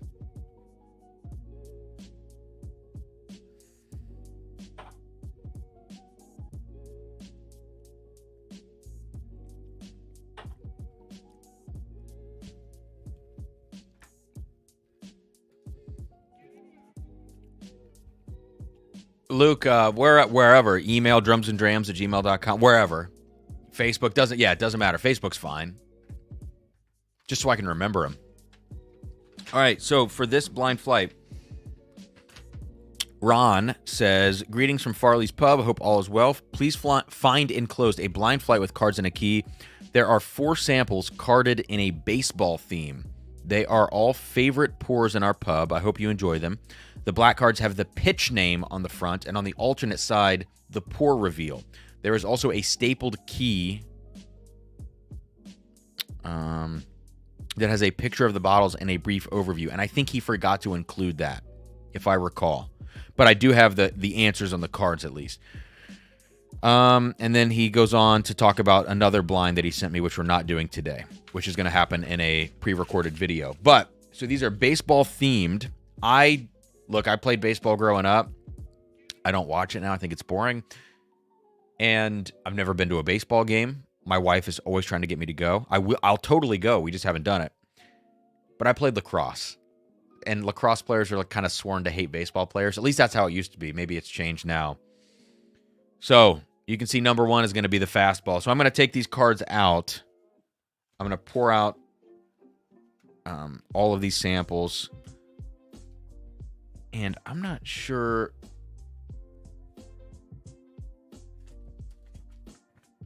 Yeah, I think I'm just going to go ahead and do my own guesses. He doesn't really list out what I should be guessing. So I'll just do my own 7 guesses I always do. See if I can remember all of them. I have them written down. Proof, age, distillery, mash bill or grains, type of whiskey, whether it's finished, something else. See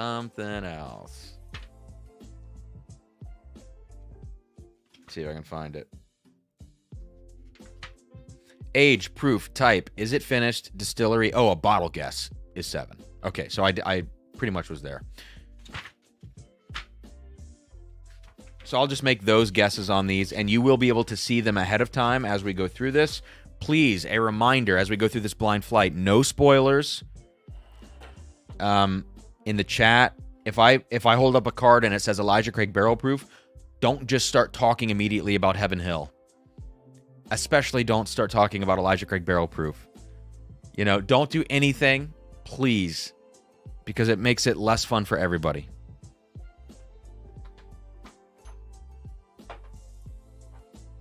Okay. No, Will says baseball boring. I'm sorry, I'm just programmed that way, Will.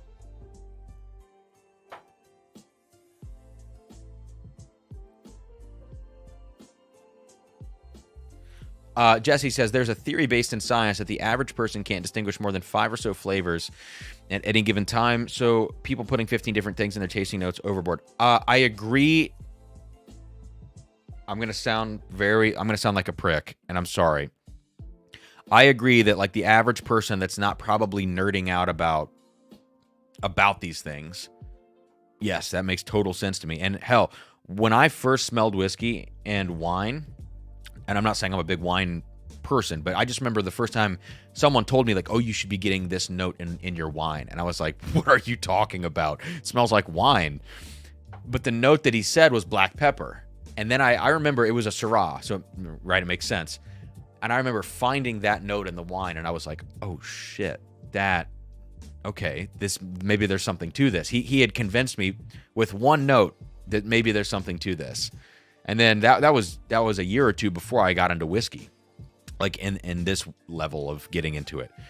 I do think that there's some truth to that, but I also think like there are some things that I pick up, and I always try to be honest when I'm like, look, I feel like my nose is off, or if I say this is really all I'm getting. There are different times where I try to convey different amounts of information, but there have definitely been occasions where I feel like I'm pulling a shitload of notes out of a whiskey, and I don't feel like I'm reaching for them. It feels like they're coming out of the whiskey pretty easily. So I do agree and disagree with that. When people use those studies, like I've seen this talked about before, some people use that as a catch-all or like a trump card they play. Oh, no, you guys are idiots. Like people talking about it in this level of detail, you're all full of shit. I think that's like a really reductive approach. You know, I don't like that, because I think there are a lot of moments where you can really get a lot out of some of these pours. Okay. Sean Holtgrave says, as a career chef, here we go. I can say that depends on the palate training. I can pick more than 5 notes in most bottled waters. I love that, man. Joe Dickinson said, Cam, you need to do tasting notes for Dan. He said this tasted like rum. Did he really say that? I guess I could see where he's coming from, but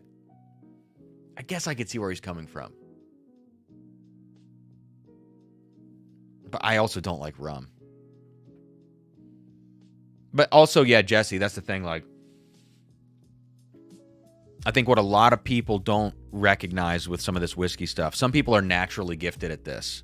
I don't know if I was or was not. I feel like I was not gifted at this. I spent a year and a half, and this is going to sound really like alcoholism moment for me. I spent like a year and a half almost every day pouring out 10 whiskeys. I'm not drinking all of them, just pouring them out and studying. Like during the pandemic, in the very beginning of the pandemic, when I had no gigs, music was canceled, right? I would just sit at home and I would just compare whiskeys for hours, just smelling them, reading about them. So I really put in a lot of work, and that was like training, for my nose and my palate. And some people think that like they should put in 4 hours of effort ever into smelling and tasting whiskey, and because they can't get these notes that you get, you're full of shit. It's like, that's actually not true. It's like anything else. You kind of have to work at it unless you're naturally gifted. And some people are freaks of nature and they're naturally gifted at this stuff.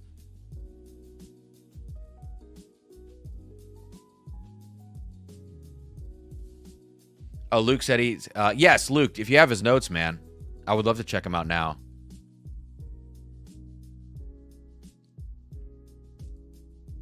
I could see rum on the... That's what I just did. I just smelled it, Luke, and I'm like, I can see the rum on the nose. I can see that.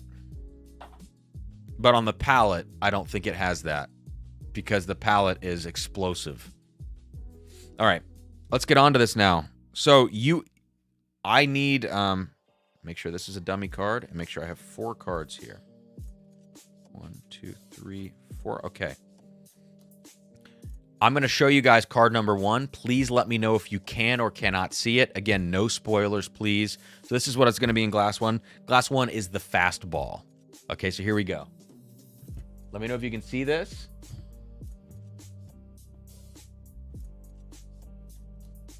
I'll leave it up for 3, 2, 1. Okay. The fastball, glass 1. Pretty standard color here. Ooh. Okay.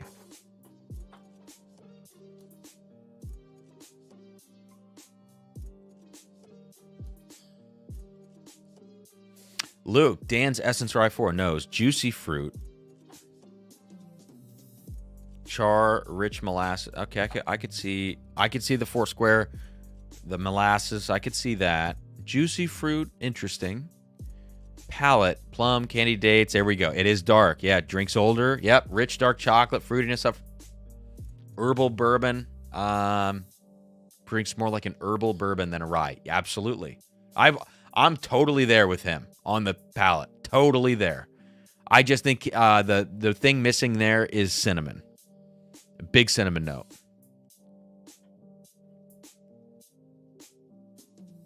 Holy shit. This first sample, the fastball, he's calling it, which I'm just scrolling through. The next one's the curve, then the slider, then the knuckler. The fastball.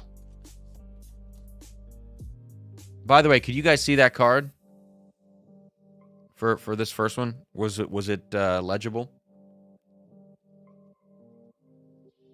This smells like MGP to me. You could see it, okay. It has an MGP kind of profile to it.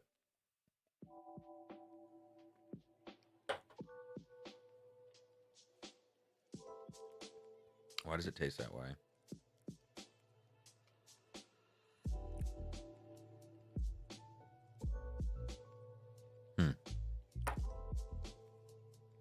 Hang on. I got a taste glass too. I'm afraid these are tainted a little bit.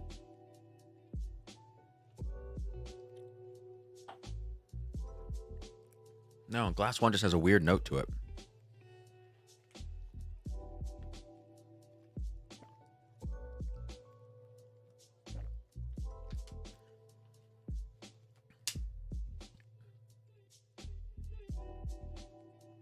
Lance Ortiz. I think I missed Lance's super chat here on Venmo. Lance, I gotcha. Thank you for this $10 super chat. In for two. Appreciate it.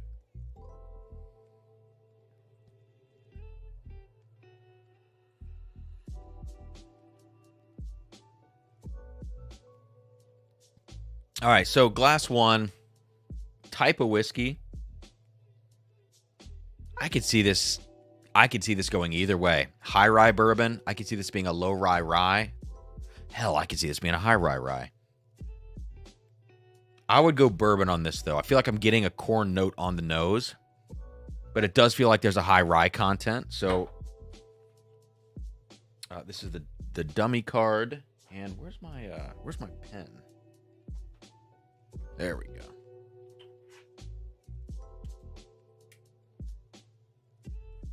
Okay. I'm going to say high rye bourbon.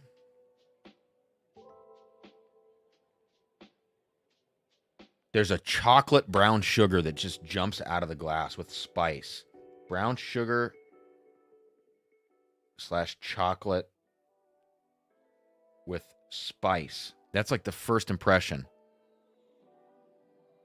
Oak-wise, it has a young oak note to it, but it feels like a young oak note in an old bourbon. Sometimes a young oak note in it feels like, oh, it's a 5-year, really nutty, young, I don't know, beam or something. And it has this young oak note. It all makes sense. But this is like an old bourbon profile, older, 8 to 10, but with a young oak note in it. That's where I'm at. Oh, pistachio. Holy shit. I mean, like, I don't think I've ever called that note. Pistachio. Huh.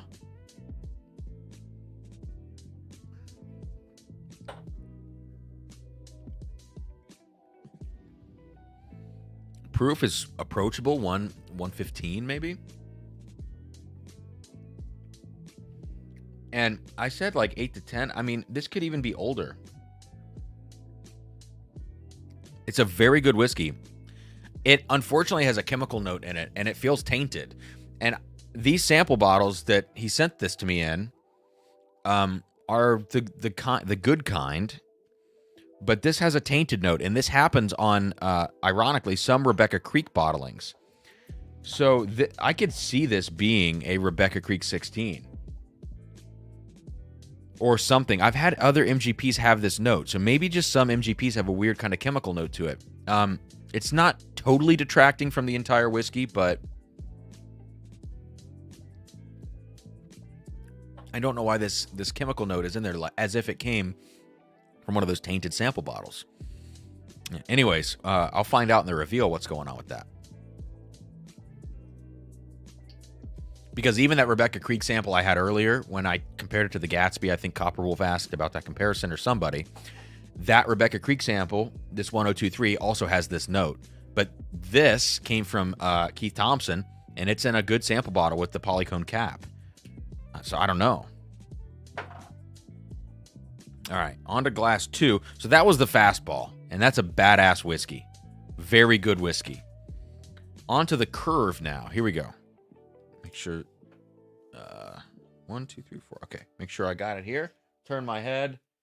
Here is the curve. Let me know if you can't see this for any reason. Should be in focus. 3, 2, 1. Okay. The curve. This is a little darker, actually. This smells like that vanilla buttercream note in an MGP product, 36% rye. This smells like a K-Luke. It smells like K-Luke Batch 6.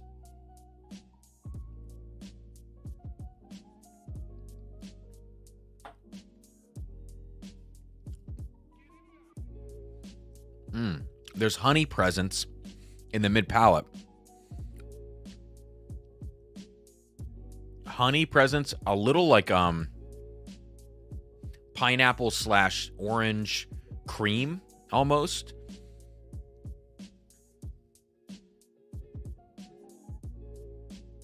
This is interesting. I mean, look, it has, like, the fact that I said K. Luke, this really feels like a K. Luke because it has notes of MGP. I mean, I know there's MGP in it. If it's not entirely MGP, it's in a blend of something. I would stake a lot on that.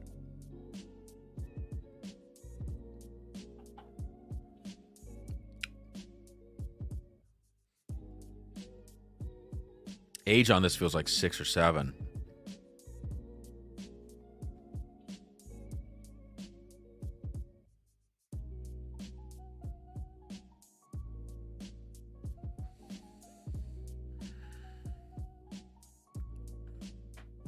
JG, I hate you so much. Copperl says, the Rebecca Creek bottle I have seems to be having a reaction to the metal in the cork. I've heard weird cork things about Rebecca Creek bottles, but I don't know.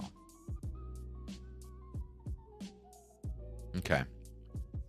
So next to, so glass 1 and 2 side by side. I still think they're both MGP. I think glass 1 is old. Oh man, there's a note in here. I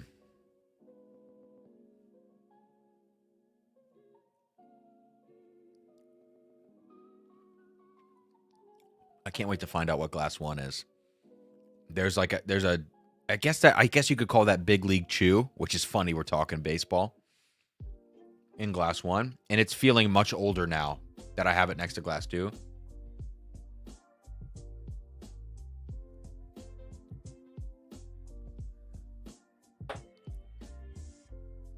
I got to nail down these proofs, but I'll come back to them. We're going to keep moving through this. Glass 3 is a significantly lighter color. I mean, we might be in world whiskey territory here.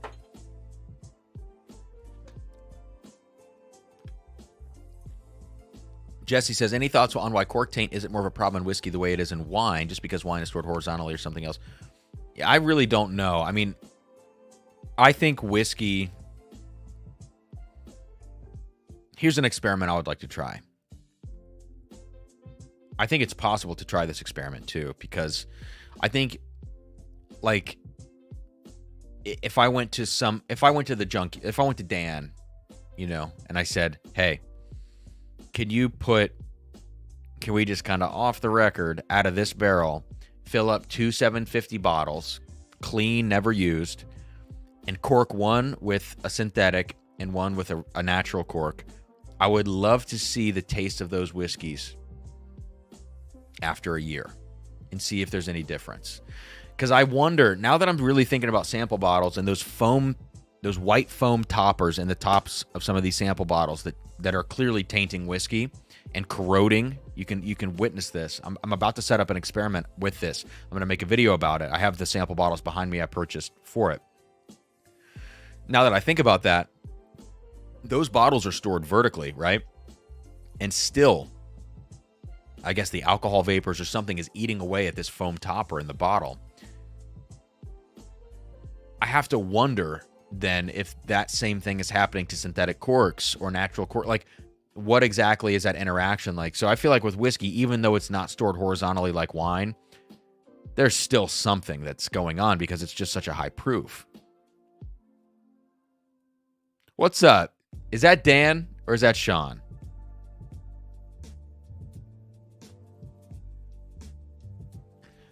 Whoever it is, Rye 4 sucks. Totally sucks balls. Don't buy it, guys. Don't buy any more. Well, you can't buy any more Virtue Spirits, so definitely don't buy any more Evernorth. Virtue 2.0. No way.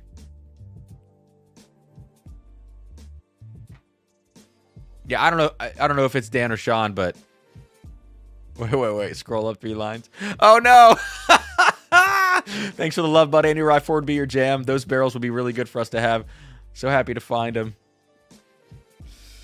Well, I take back what I said.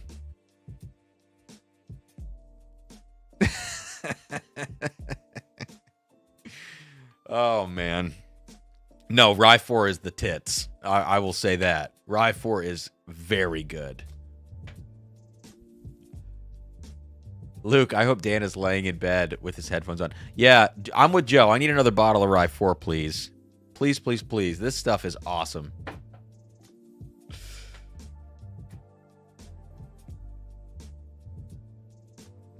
Some of my favorite things, guys. Dan and I will DM every, like, 4 or 5 days. I don't know, something like that. We'll just DM back and forth a little bit. And what I love is that I take whiskey very seriously, and I also do not take it seriously at all. I kind of have, like, 2 modes of whiskey. And I love it because we can just shoot the shit, and this is all, I mean, this is about the whiskey for me in terms of making content. But when it comes to the people involved, that will always trump the whiskey. And I like that there are some people in the community that really vibe with that mentality, you know? And so I enjoy, I enjoy those conversations. Yeah, Sean, sexting. Yeah.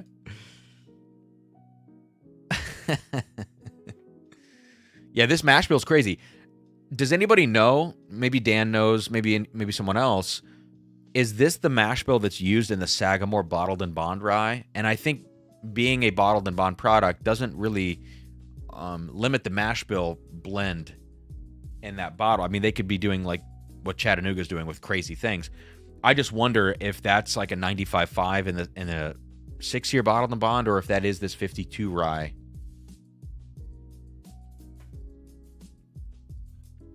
Dan says it would be one of them. Travis said, "Proof it down, Cam." Yeah, let me keep going on this blind flight. I'll pour out a fresh one here. Oh, okay. A lot of Sagamore is a blend of 2 mashes. Gotcha. I mean, MGP does that too. Like with Remus Repeal, they always list that blend on the front of the ages in the mash bills. All right, so I can't believe that this is a 5-year rye whiskey.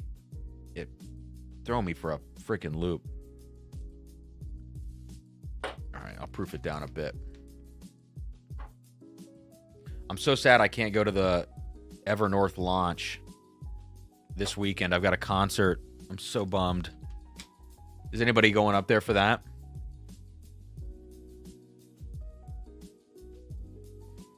All right. We'll let this sit. We'll keep proofing it down. Let's go to glass 3. This is the slider.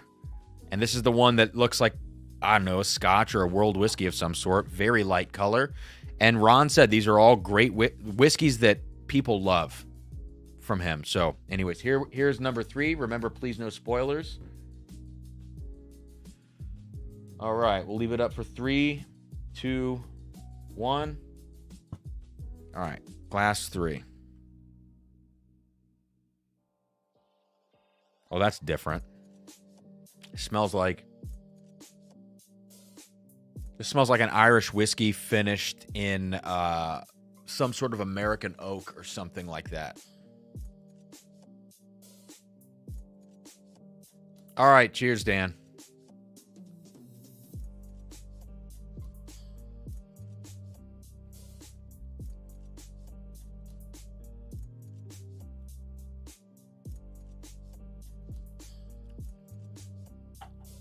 This also has a tainted note to the sample.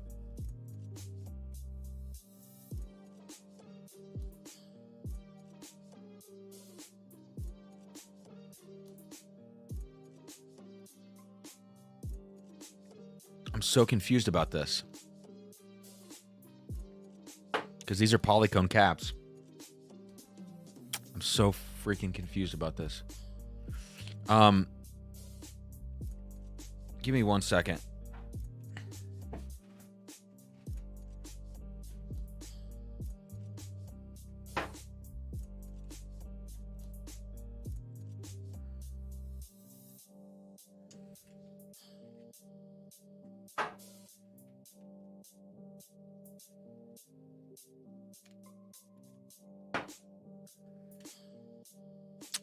Yeah, there's no consistency between the ones that I feel are tainted and are not tainted, have this glue note, this chemical glue note to them. I just don't understand. I'm so damn confused, and I'm not crazy because Matt Porter smelled it on that one sample that we were talking about as well. So, anyways, glass 3. This is a really weird one for me. It feels like...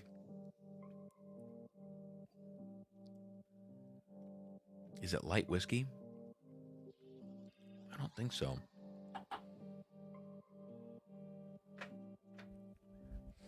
I mean, I'm going to go... This feels like Irish finished in American oak. Or maybe like a virgin oak kind of Irish. It's just heavy American oak influence on this for me. I'll come back for proof. I mean, it feels young. This feels like a 6-year. Let's go to glass 4. And this one, glass 4. So that was the slider, 3. 4 is the knuckler. So here we go.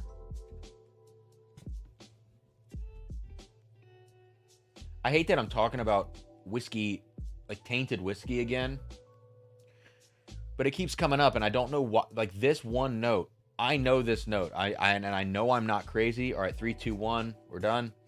I know I'm not crazy on this note. There's something about some of these sample bottles, and I'm trying to figure it out. All right. The knuckler, number 4. Oh, this is light whiskey. Yeah. I just don't like that. With the color, it's got to be finished. This could be like a Pinot finished Bull Run.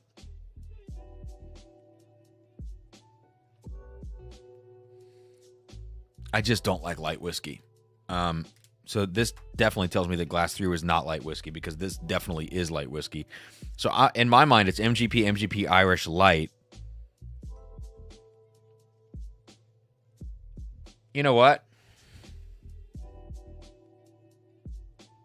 You know what glass 3 smells like? It smells like a Rare Character Exceptional.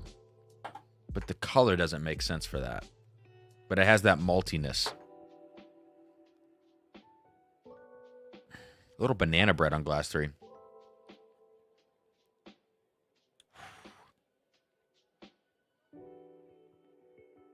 Man, light whiskey just...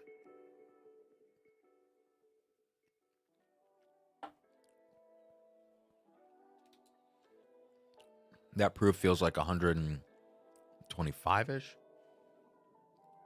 Age on light whiskey is impossible. I'm going to go 14.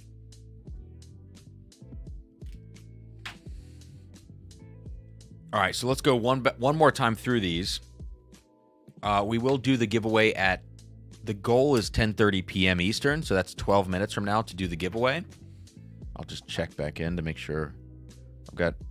Oh, shit. Oh, shit, guys. That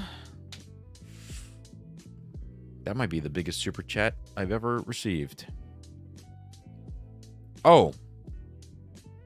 Wait. I think that's rum, not light whiskey. I think that's rum. Chlorine on the finish. That's a rum. I'm a dummy. That is not a light whiskey. That's a rum. We'll come back to that, because that was interesting. Lynn, in for a $15 super chat. Let me get you in here, man. In for 3. Lynn said, sorry, since I was late, OMG, that old... Lynn really liked the old stubborn sample that I sent his way, which is awesome. Daniel Patterson, Daniel P., thank you for, oh my God, a $50 super chat, man. So I got you in for 10 entries. New Apple. He says, definitely don't drop 1.5K on a 5-year-old Pro. You could probably buy a used one for cheaper. Okay. Well, this is good to know, guys. Thank you, Daniel. $50 super chat, man. Thank you. Guy. Okay. Wow. That's such a rum. Glass 4. I'm an idiot. I said light whiskey. It's a rum. It just tastes like chlorine on the finish. That's how I know rums. Guy, I think, may have sent the biggest super chat maybe ever in the channel's history. A $200 super chat. Guy, thank you. Thank you, thank you, thank you. He says, laptop fund. Regarding that, check your email later. I sent you a message. Cheers. Guy, are you in IT or something? Are you a computer guy? That was not a pun, but it worked out, actually. Wow. Thank you. Thank you all so freaking much.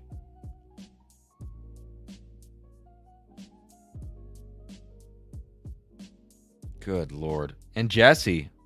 Another one from Jesse. A $10 super chat from Jesse. I got you in for 2. Wish I could give more. Dude, no. Please don't say that. That is you. Everybody is so incredibly generous. Sorry you've had a rough time. Yeah, it's been a little bit of a rough month, I will say. I was in self-pity mode earlier today, and now I'm after all these amazing bottles, I'm feeling good. You know, like this Armagnac, this Rye 4, not really the 13th Colony, unfortunately, but these bottles, all the samples from Adam, the samples from Chris, who's local, Chris P. This is just, it's been a really, the day has turned around. So thank you all. All right. So I got to go back through these one more time. Glass 1, I was the most detailed with in my notes. High rye bourbon, brown sugar chocolate with spice. Young. It had a young oak note for an old bourbon. Pistachio. I love that pistachio note. So I think this is MGP. I think it's old MGP. I hope I'm right, but I could totally be wrong. But for those of you out there, whatever this whiskey is, look for a pistachio note in a product like this for number 1, which again is the Fastball.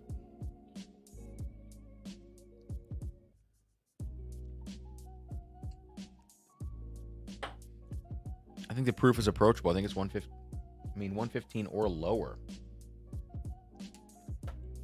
Glass 2 again. I thought this was young MGP, 6 to 7 year old, 36% rye.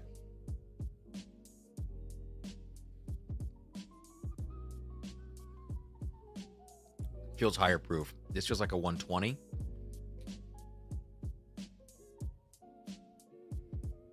I think it's, bourbon, no finish. No finish. And then I'll bottle guess these at the end. Glass 3 again. I thought this was this Irish, maybe in virgin American oak.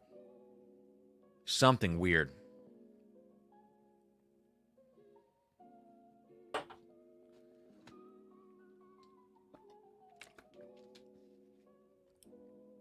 All right. This is such a confusing. It's like, and now I'm getting cocoa powder on the nose.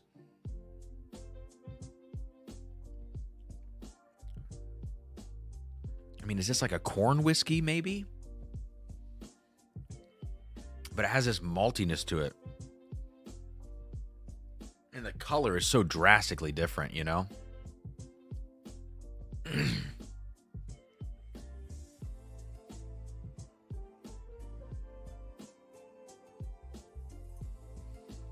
Oh, Sarah just texted me. She's out of town right now.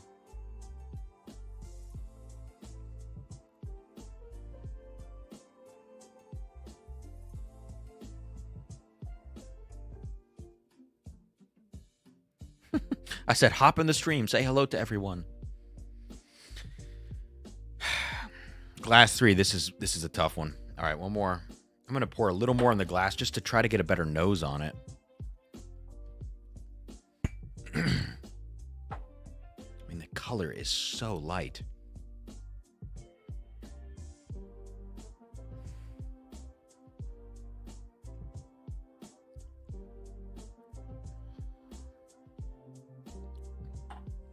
The thing is, I kind of like it. There's a little chocolate malt note to it. Luke Stevens says, my YouTube app keeps crashing. Never had that happen before. Maybe it's all the cyber attacks. I'm just kidding. I don't know if it was cyber attacks today or not with the AT&T thing, but nonetheless, it was interesting. All right, glass 3 with this rum. I don't know ages on rum, so I'm just going to like generically say 10 years old.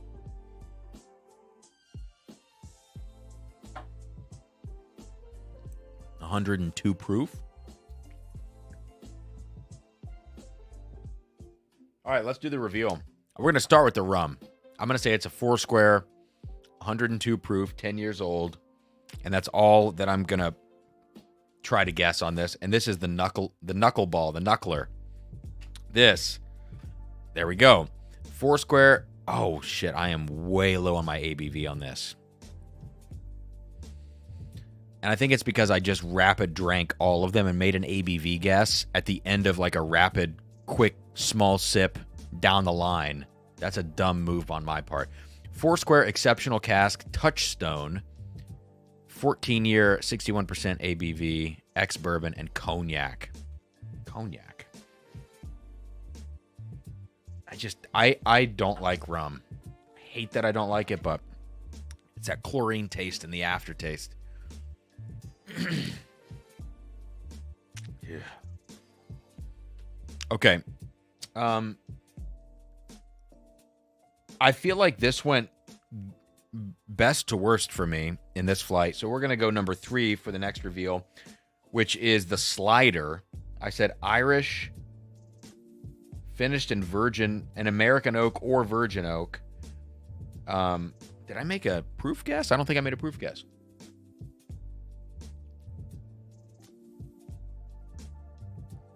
It doesn't feel high. 105. Oh. Found North Batch 3 Rye. It's a Canadian rye. This makes way more sense. But there is like this... It has this kind of maltiness to it that I talked about on the nose being kind of like a rare character exceptional cask. And it had this cocoa powder thing. Batch 3 Found North Rye.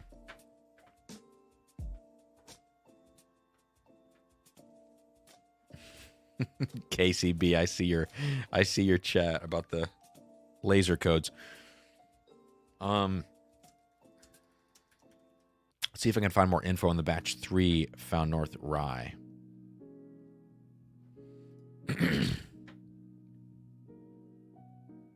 Okay. It's a 5 whiskey blend created to accentuate a vibrant, zesty, fruit-forward nose. Oh, wow. The whiskey was built around an 18-year-old rye aged in ex-tequila barrels. That actually doesn't come off too much, which is nice. With a verdant and floral nose combined with an herbaceous spiciness, we enrich the fruitiness by blending in an additional 18-year rye aged in ex-Speyside Scotch casks, so that influence is apparent. And a surprisingly delicate 21-year-old corn component. I said, is this a corn whiskey? Aged in used American oak. Lastly, we provided a foundation of baking spices and brown sugar using a 17-year rye and a 25-year-old corn whiskey, both aged in Hungarian oak. So that's a lot going on there. Wow. I need to be more cognizant of the possibility that it could be a Canadian whiskey. All right, so number 2, Curveball. I said 6 to 7 year MGP, 36% rye mash, 120 proof, no finish, bourbon. Okay, I pick. Like, I have no idea. Oh, there you go. Old Carter, New York, New Jersey, number 3 bourbon, 117.2. I said 120. That's close enough. Non-age stated, based on the nose. I said K-Luke at first.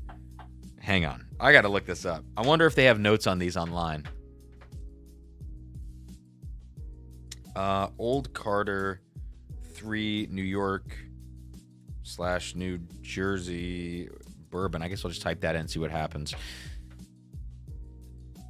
Oh, yeah, there it is. Releases. They have a release section of the website, it looks like. So let me try to find this. 117.2, yep. There were 1,200 bottles. This is a very small batch. 3. But there's no info on the blend. Look, there's young MGP in this blend. And the fact that I called out, it feels like there's more going on. It's like a K. Luke because it has that component of the honey kind of Kentucky notes. I'll take that description. 6 to 7 year MGP. I mean, it feels like a primary part of the blend. I'll probably never know. Last but not least,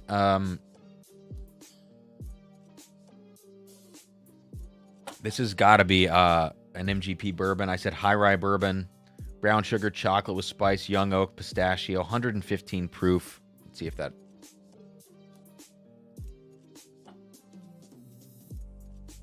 One more sip.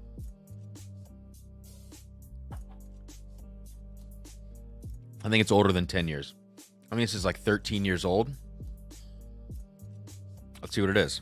This is the fastball.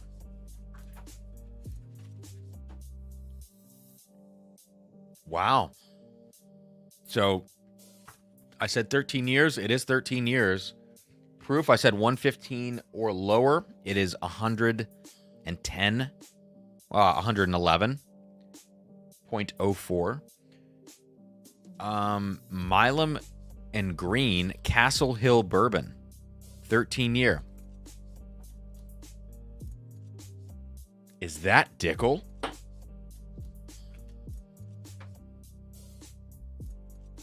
But it's 13 year age stated. Milam and Green Castle Hill 13 year.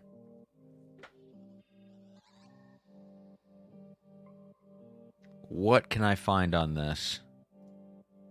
This is a retailer's website, not the distillery's, but it's $170 on this website. I don't know which batch this is.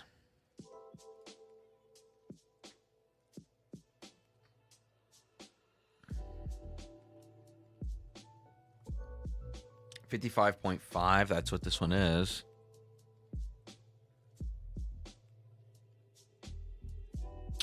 It doesn't really say. But 13 years age stated. There's probably some Dickel in here.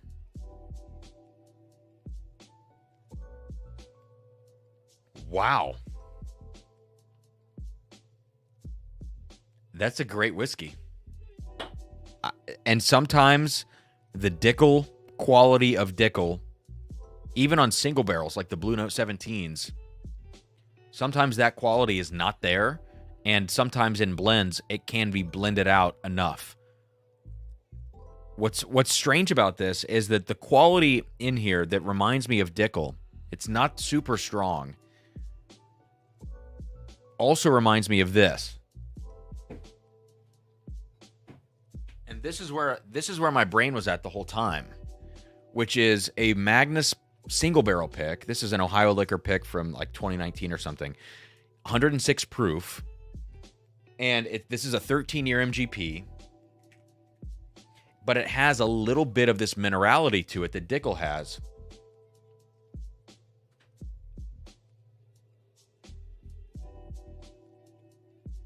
Yes. So it has a little bit of that in that Magnus pick. And that's not unusual for some of these older MGP single barrels.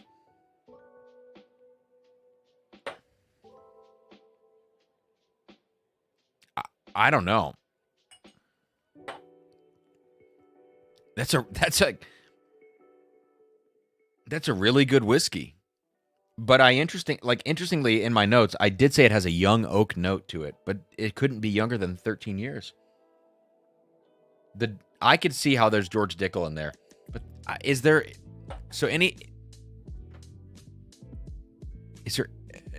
anybody in the chat that actually knows what's in this? Is it just Dickel? Because if it's just Dickel, that would freak me out.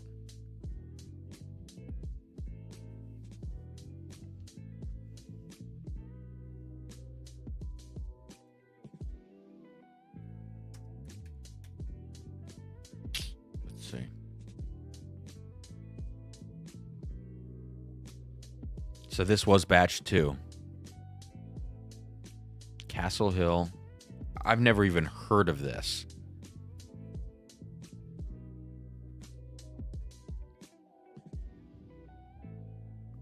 This is a batch, though. This is not a... Travis says those older single barrels are Dickel. No, but this one is not. This is distilled in Indiana on the label. But the Milo and Green, here we go. Here's another review of it from Single Malt Savvy. I don't know who this person is on Google. Oh, here's the breakdown. Okay, wow. So it's a lot of 13 and 14 year. They talk about how many barrels of each, but they don't say where they're from or even a state of distillation. So it's actually mostly 14-year whiskey.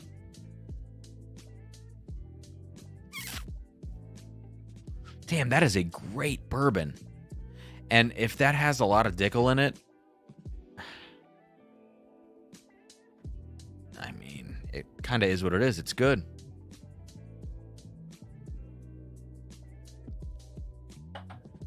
But it has that weird tainted note to it that I talked about. Maybe that's the Dickel in there. Whatever. All right. Well, that is interesting, and we are 7 minutes past the deadline that I wanted for the giveaway. So, barring any last-minute additions, we will do this right now. I'm so sorry for the delay on that. We're good on Venmo. Let me check PayPal. Nobody ever uses PayPal anymore. I think it's kind of funny. All right, we're good on PayPal, and I believe we are good here in the live chat. For the last super chat was, I like bourbon a lot, I think. Let me check.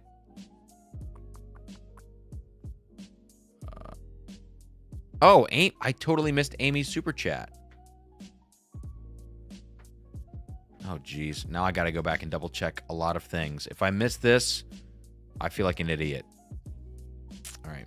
Amy, in for 4. She said, Apple Fun broke my PC this week too. Gravity, not whiskey. Oh, no. And Matt Porter had jumped in. God. How did I miss that? So I do have Tiller's Bourbon Challenge, Amy, Richie Z. Wow, I missed a few of these. I'm so sorry, guys.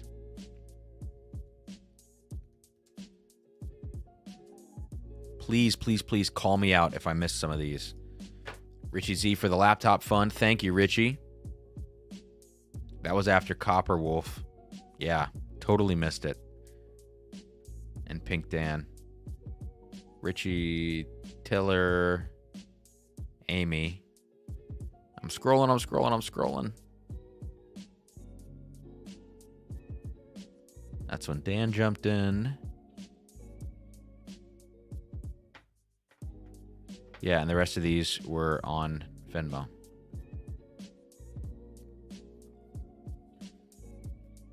Travis says, sent an article on batch 3, which is Dickel. Let's see.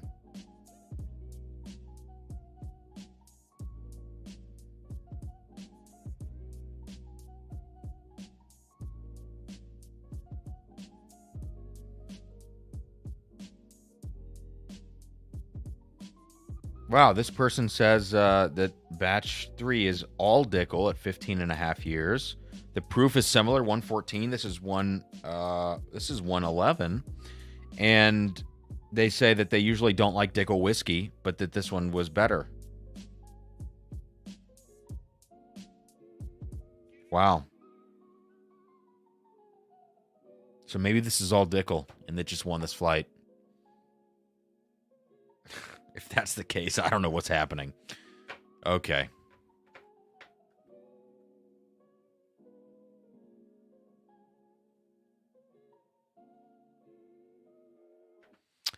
Let's do this giveaway now. Just a quick reminder of what's in the giveaway. All the pours from tonight. I have a list. 12 samples. 2 winners. Remus Volstead, Gatsby Batch 2, 13th Colony Bourbon and Rye, 13th Colony Junkies Rye Barrel Pick, 143 proof, 9-year. Virtue Rye 4. The Armagnac that I tasted earlier, which is crazy. The Sagamore Rye 6-year bottled and bond. Weller 12. E.H. Taylor Rye, James E. Pepper, and James E. Pepper Decanter, and the Barrel Ambarana, which those last three are reviews that are coming up on the channel next. So that is it. And let me share my screen. Let's do it. And if for some reason you haven't hit that like button, please do that.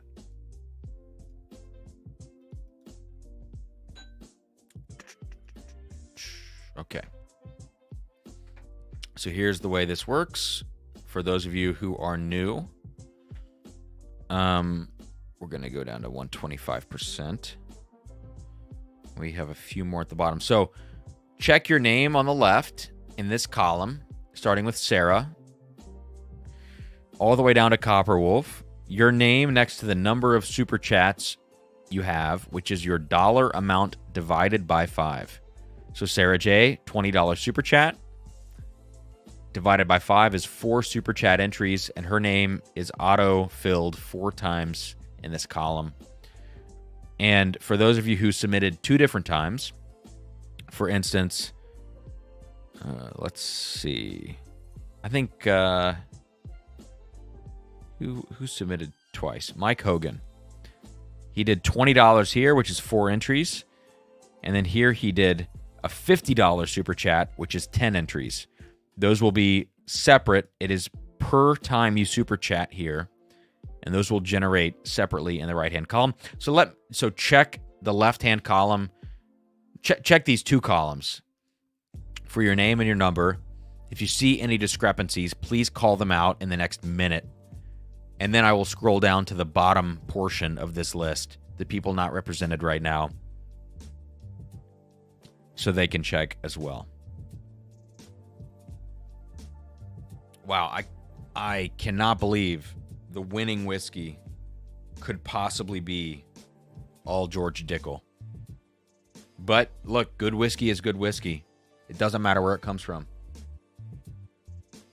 And you might pick up a little minerality in that, but I don't know.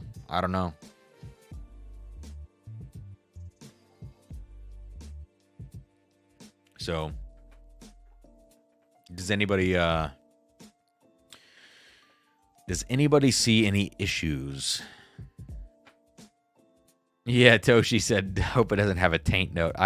When I said that, I thought about that.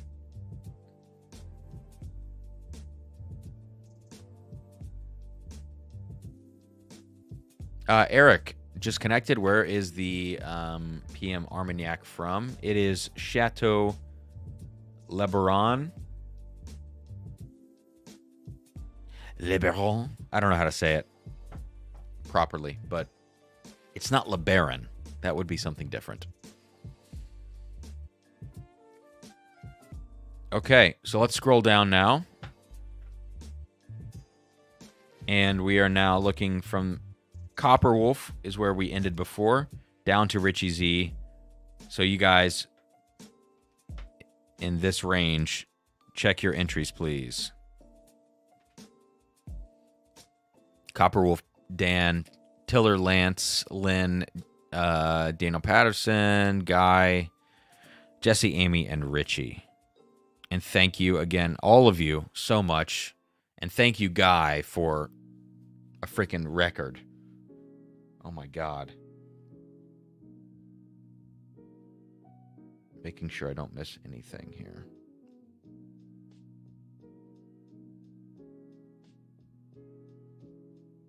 Okay. Amy LeBaron, terrible Chrysler product from the 1980s. What movie was it? Ashton Kutcher that was like, "Don't touch the LeBaron." Was that Cheaper by the Dozen?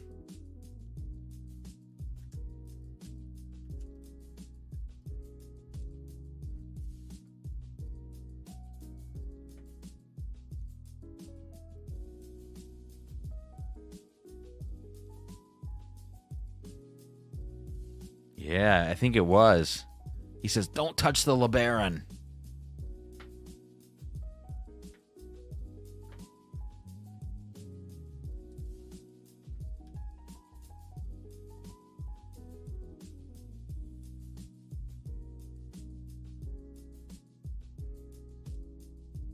Anyways, all right. Oh, shoot. My screen changed. Sorry.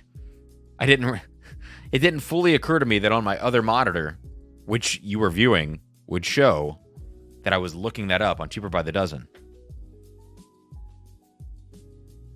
George on Seinfeld. But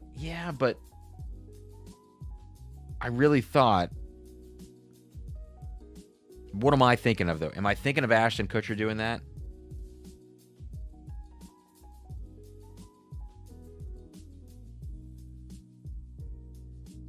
Yeah, whatever.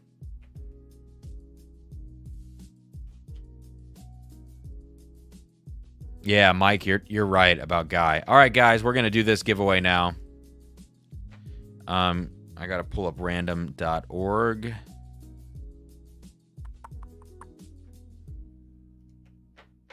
Allow all list randomizer. Chris Walker, what's up? Just joined. Yeah, what's going on? We're wrapping up with the giveaway right now. I need to put this back up. I don't know why I took this down. Sorry. So here is the giveaway again with everything there, and I'll go down and copy this incredibly long list of folks. We run it 7 times. Lucky number 7. We'll paste it in. Here we go. Top 2 win it. 1, 2, 3. Come on. 4, 5, 6. Has Guy and Will. 7. Okay. Guy with the top 3. And then Marshall. Guy and Marshall. So there we go. Congrats, guys.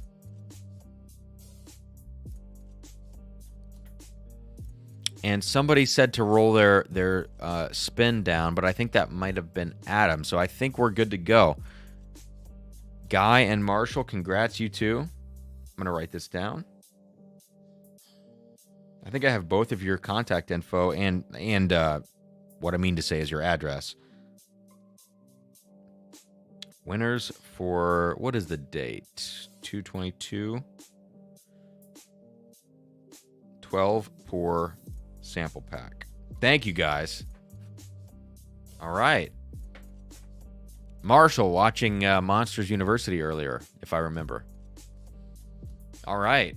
Well, congrats, guys. What a crazy night of whiskey tonight, and what a crazy blind flight. I mean, I don't know that I've had any of these. The Found North, the Milam and Green, the Old Carter, and the Four Square Rum. This was really, really good training. I'm not that I'm training for anything in particular right now, but just I'm looking at my notes, looking at what I guessed. Close on some things, but definitely did not nail anything in particular. So, okay, so I'm going to get these flights, these sample flights poured out tomorrow. I have a dress rehearsal from 10 to 12:30 in the morning, and then I have a concert in the evening. But I have like a 6-hour window, like in the middle of the day, where I'll get to pour these out. I don't know if they'll ship tomorrow. I will try to ship them out. If not, they'll probably go out Saturday, Monday at the freaking latest, because Sunday's a wrap. But Monday at the absolute latest, I'll get these sent out now that I'm fully caught up on giveaways and things. So thank you all for your patience on all that stuff over the last couple months. Okay, that's it. I don't know when the next video on the channel is going to be out because of all this laptop craziness. I'm so glad that it held up throughout this live stream. I can't believe it did. I'm just waiting for the other shoe to drop at this point, but I have to now look at messages from Philip, from Travis, from Guy, talking about these laptops. I got to figure out what I'm going to do financially with this to make the best decision. And then we'll go from there. So, thank you for being here. That's my problem, not your problem. And I'm going to wrap up with a pour of, actually, this Armagnac, which I just thought was stellar this evening. So, cheers, guys. Congrats to the winners. Thank you all so much for your support. Thank you to the Patreon members for being here. And I've got to figure out now, because the Vascos and Will Molnar can't make it, I have to figure out who we're going to add to the pick team. March 1st, 1 week from tomorrow, will be the first Drums and Drams pick now that it's been rescheduled. I have to figure out who we're going to add. So I'm going to talk to the Patreon members probably tomorrow about that. I'll post a text post or a video in there and see what you guys think. Maybe we do a randomizer if there's anybody in the area. We'll just have to see what happens. So that's it. All right, guys. Cheers, and I will see you soon. We'll see when. All right.